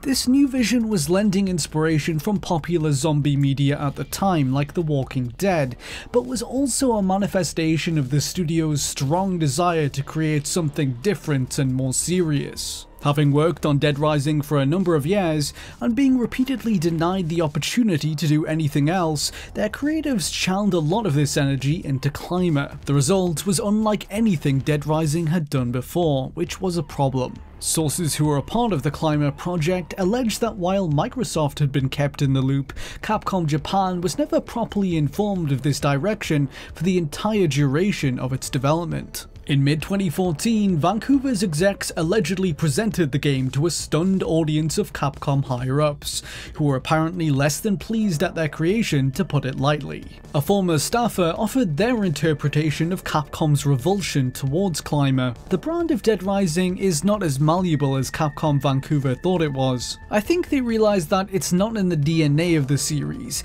Rebooting it that way is just going to make it align with all the other serious zombie titles that are out there, and it's going to make it conflict with what the fun of Dead Rising is, which is doing stupid shit to zombies. What followed was a near total restart of Dead Rising 4. Between Vancouver's heads, Capcom Japan and Microsoft, a far safer approach was quietly agreed upon for the project to adopt. Vancouver's execs, including Josh Bridge, reportedly pitched bringing back Frank West, setting the game in Willamette at Christmas time, and implementing combo mechs. This more conventional proposal, which brought back a fan favourite, received the green light, and so the Dead Rising 4 that fans know today was born. The Vancouver studio had to now pivot towards making a completely different game, and very little could be salvaged from the months spent on Climber. To make matters worse, this new Dead Rising 4 had to be made from the remaining time and budget that Climber had initially been allocated. When all was said and done, around 6 months had been utterly wasted,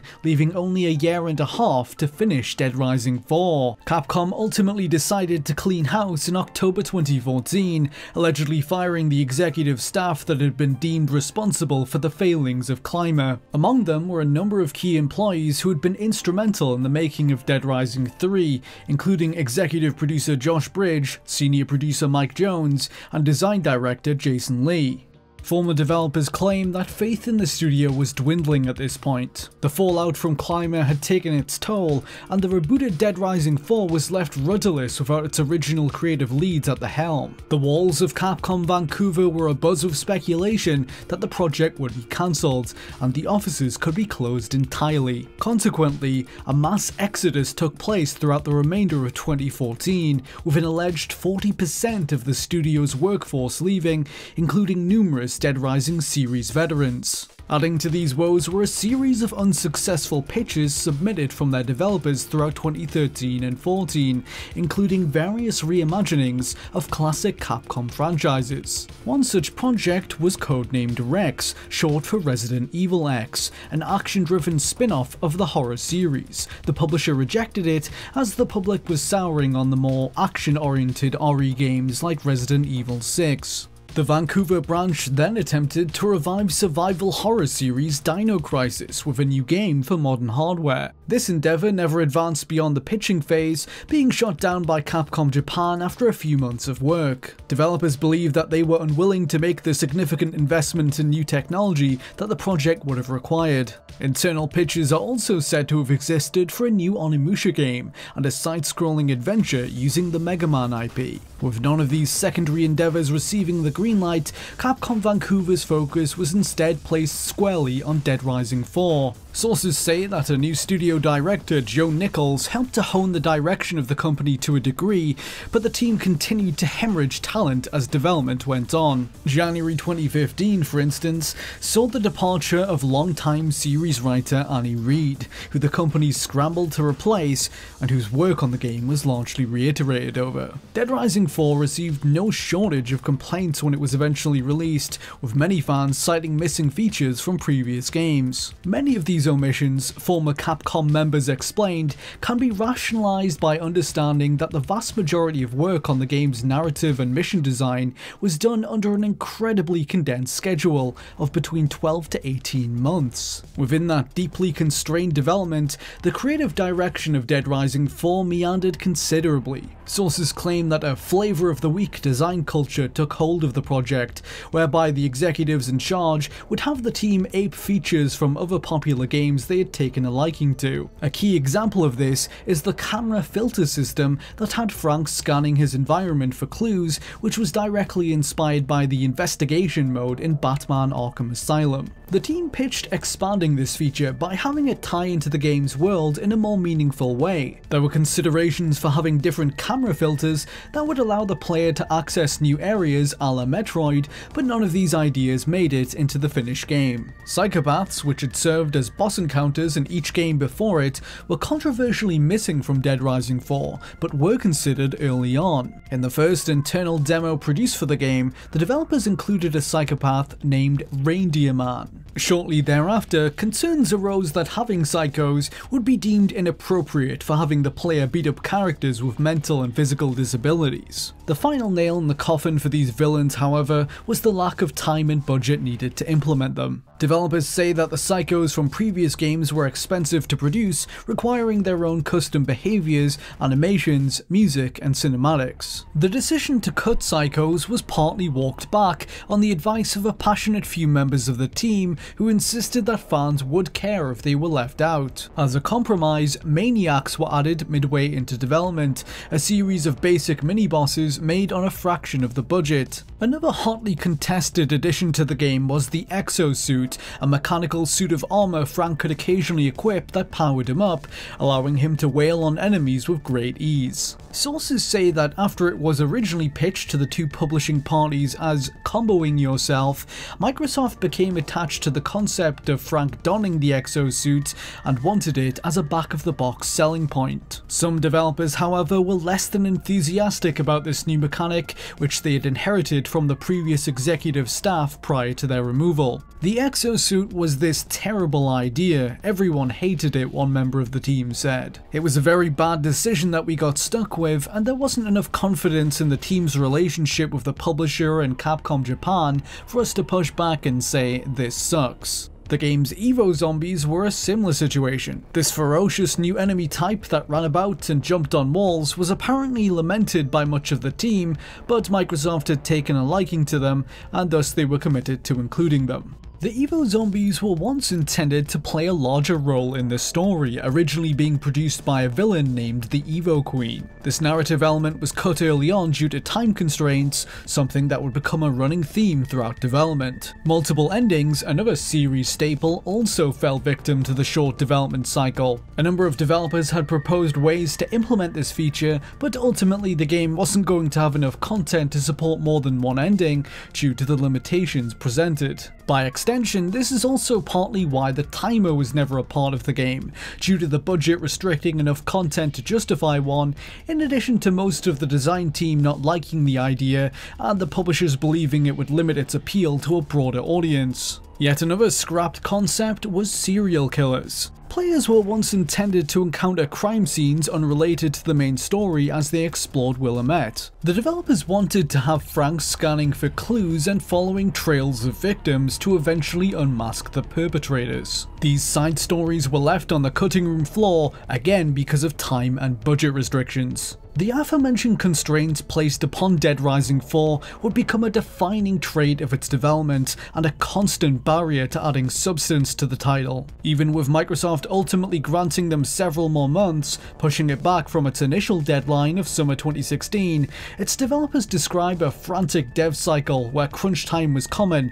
and creative freedom was sparse. The team was often left beholden to a plan laid out by a group of executive staff that had since been fired. It felt like we were inheriting someone else's mess that we had to clean up. We couldn't invest the amount of time and effort into it to make it the product we wanted because we had this accelerated timeline, one developer said. By all accounts, many people on the project were of the belief that what was being made was of a lesser quality. Another source admitted, "We knew the game was going to be bad while working on it. The ambitions for it were simply too big for the development length." One apparent casualty of the rushed development was the game's writing. Former developers recall the game's story scribes having little time to iterate upon dialogue or plot elements, negatively impacting its script and depiction of key characters like Frank West. Nobody on the team went out there trying to make Frank a sarcastic dickhead.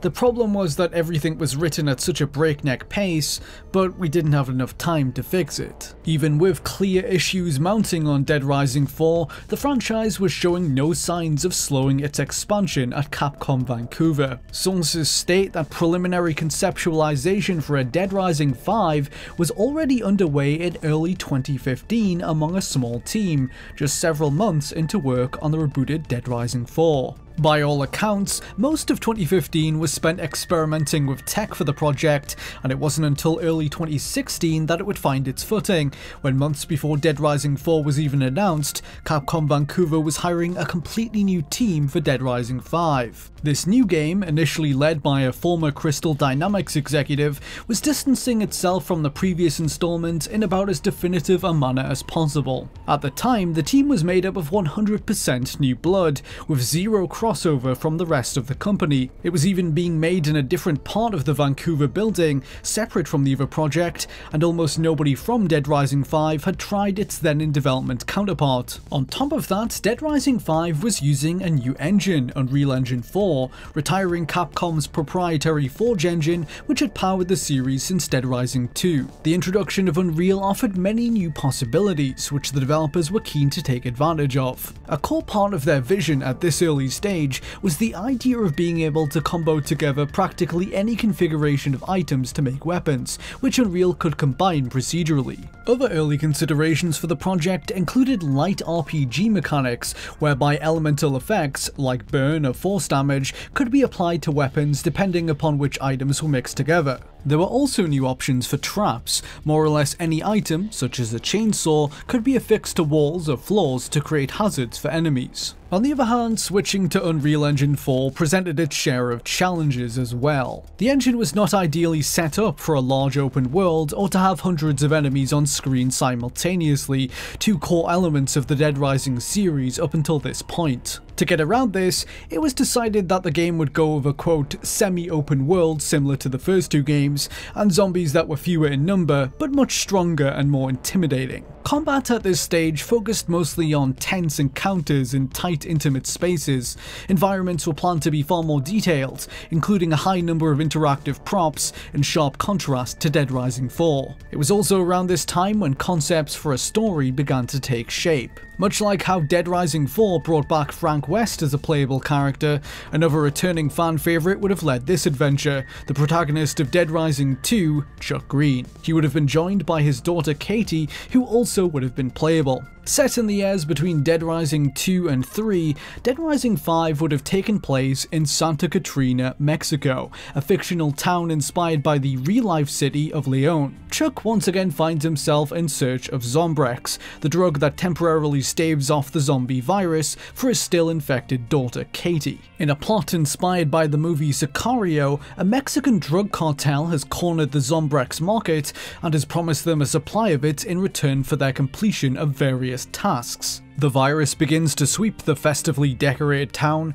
which soon becomes overrun with costume zombies. The Greens must find a way to retrieve their score of Zombrex while negotiating yet another outbreak. Initial plans for the game outlined a co-op option in which the whole game could be played by two people, one controlling Chuck and the other Katie, each with their own unique movesets. Chuck was intended to be a brawler type character with melee attacks that packed a punch, and the exclusive ability to combine weapons and items due to his mechanical expertise. Katie meanwhile was more agile and had powers stemming from the long-term presence of the zombie virus in her system. In some prototypes, for instance, she could telepathically compel hordes of zombies to go after human enemies from a distance. She was also intended to be portrayed as a tech-savvy teenager who could hack into devices using her mobile phone. The art direction for Dead Rising 5 was intended to be colourful and vibrant, consciously breaking away from the greys of its fellow sequels. Early work on Dead Rising 5 has been described as fairly harmonious and experimental, but the project would lose some focus when its design lead departed the company in November 2015 to pursue other opportunities. It would continue to flirt with various ideas, including using Chuck's motorcycle as a means of traversal. This was eventually scrapped when the developers couldn't find a place for it in its smaller environments. By all indications, Capcom Japan had expressed their approval of the project at this early stage,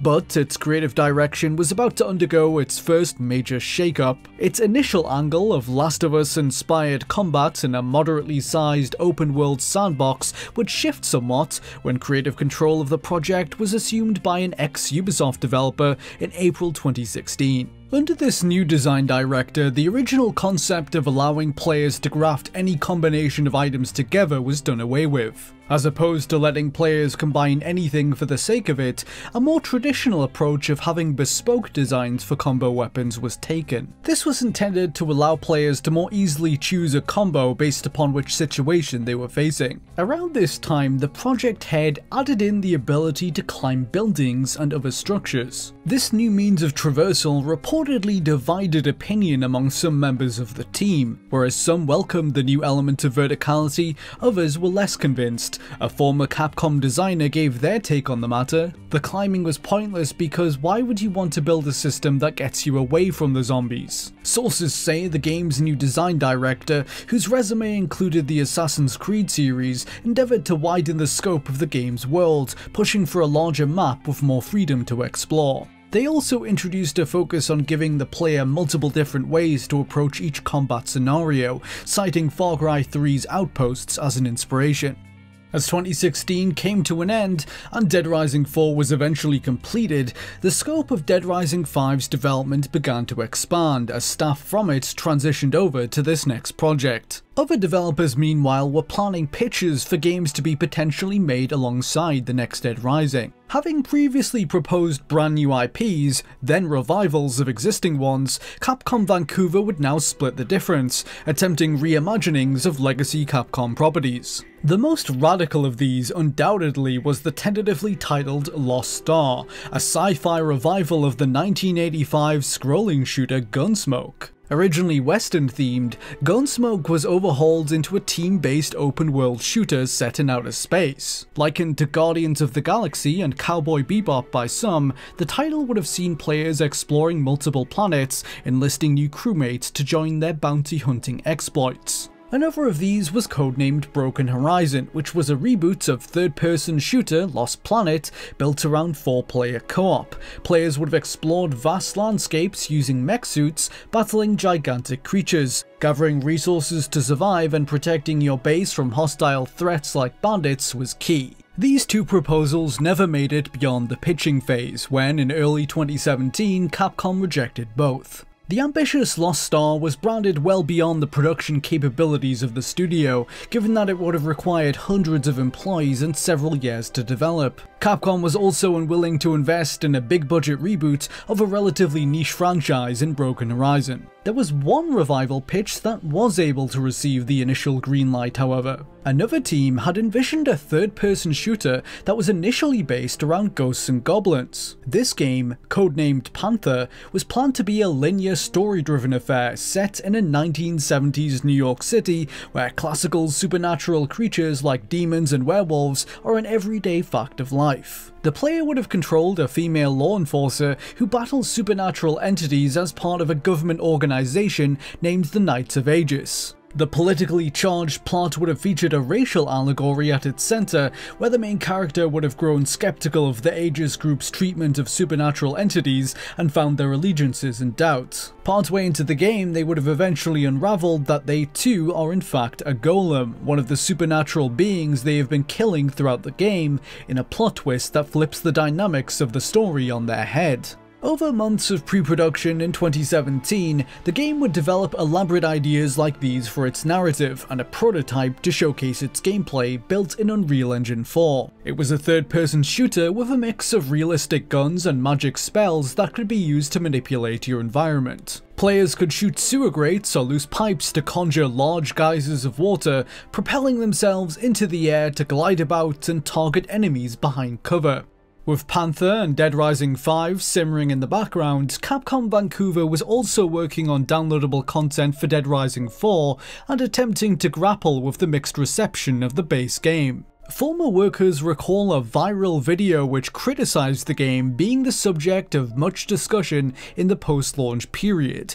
The video, by YouTube user Crobecat, scrutinized the game's lack of detail and missing features, negatively contrasting it with the decade-old original Dead Rising. Capcom Vancouver was keenly aware of the video and planned to address as many of its complaints as they could alongside work on DLC. One ex-staffer put it thusly: We knew we released a shitty product and tried to do anything we could with our large technical limitations. Adding in some polish was essential for trying to get any sales on PS4. Crobcat Video had proven so influential, sources say, that the developers even recreated a shot from it for a trailer announcing fan-requested improvements. 2017 brought plenty of changes to Dead Rising 5 as well. Its original ambitions of building the game around two-player co-op were abandoned, and the team began exploring ways for the single player to switch between Chuck and Katie during gameplay. Players were intended to weigh up the strategic options presented by each of their unique playstyles as they approached new situations. At this stage in development, a number of features missing from Dead Rising 4 were set to return, such as the day and night cycle and psychopaths. These boss fights would have included a luchador who players would have fought in a wrestling arena.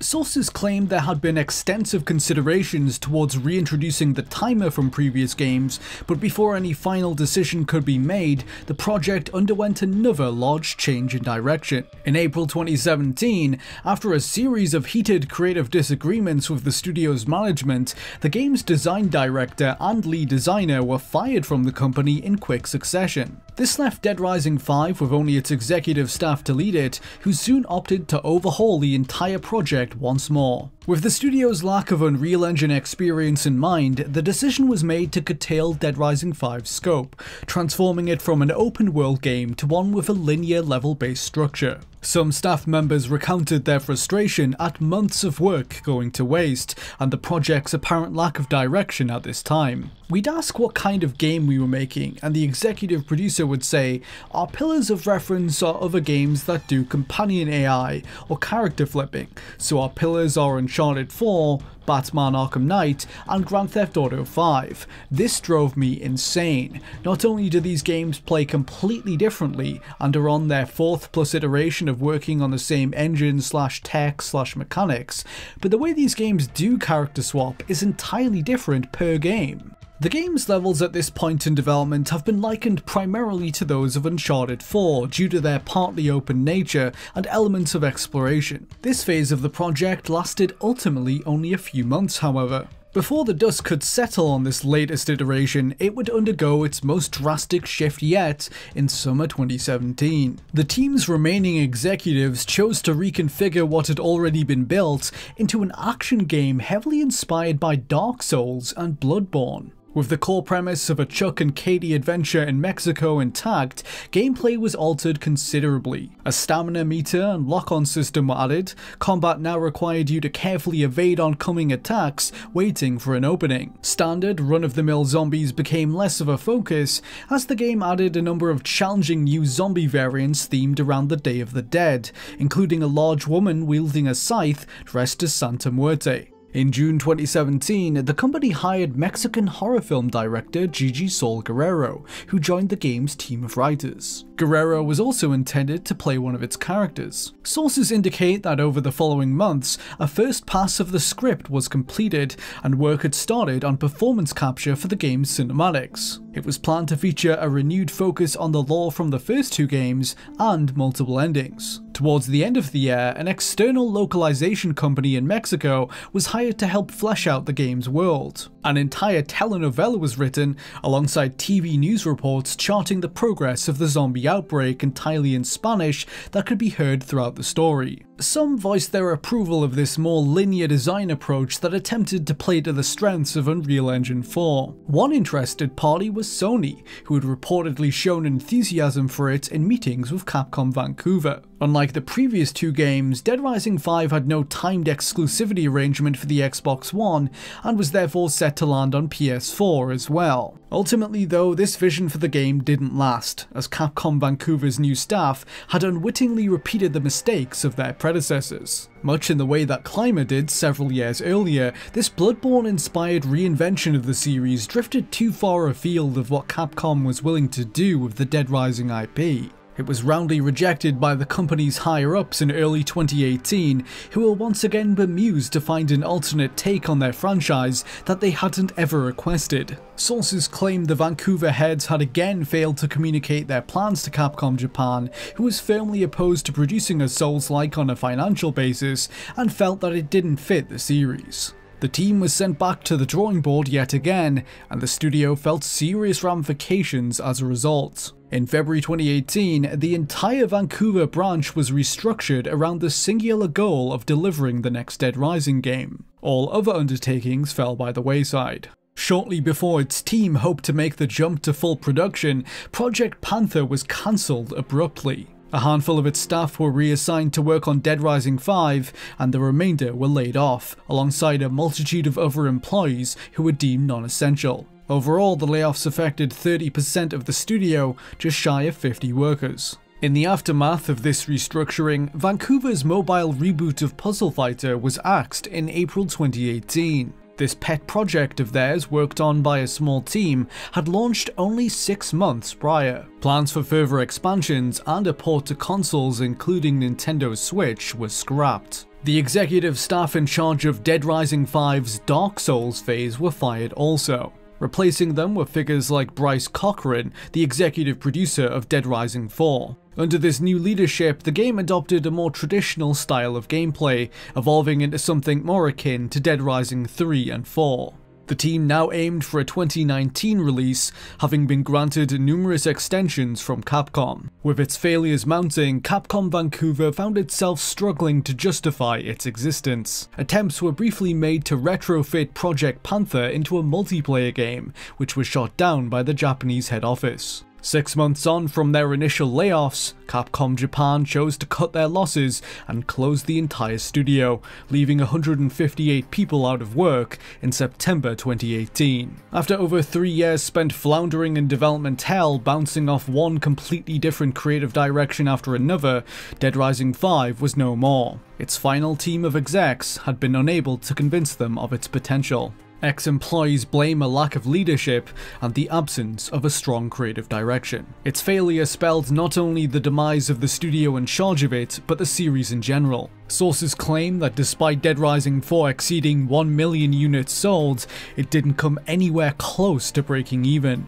As for Dead Rising 5, it was similarly expensive. In 2018, Capcom disclosed to their investors that approximately $40 million was sunk into cancelled Vancouver projects, and former staff claim that almost all of that was spent on Dead Rising 5. In spite of the studio closure costing them their jobs, many of the developers I spoke with understood Capcom's decision. Capcom Vancouver had clearly shown that they were not capable of shipping a game well. DR3 was only shipped by the grace of Microsoft, DR4 was a mess, and DR5 was shaping up to be the same. The people on the ground floor were amazing, and they worked wonders, but the entire executive staff cycled constantly, and they still kept making the same mistakes that the previous staff had made.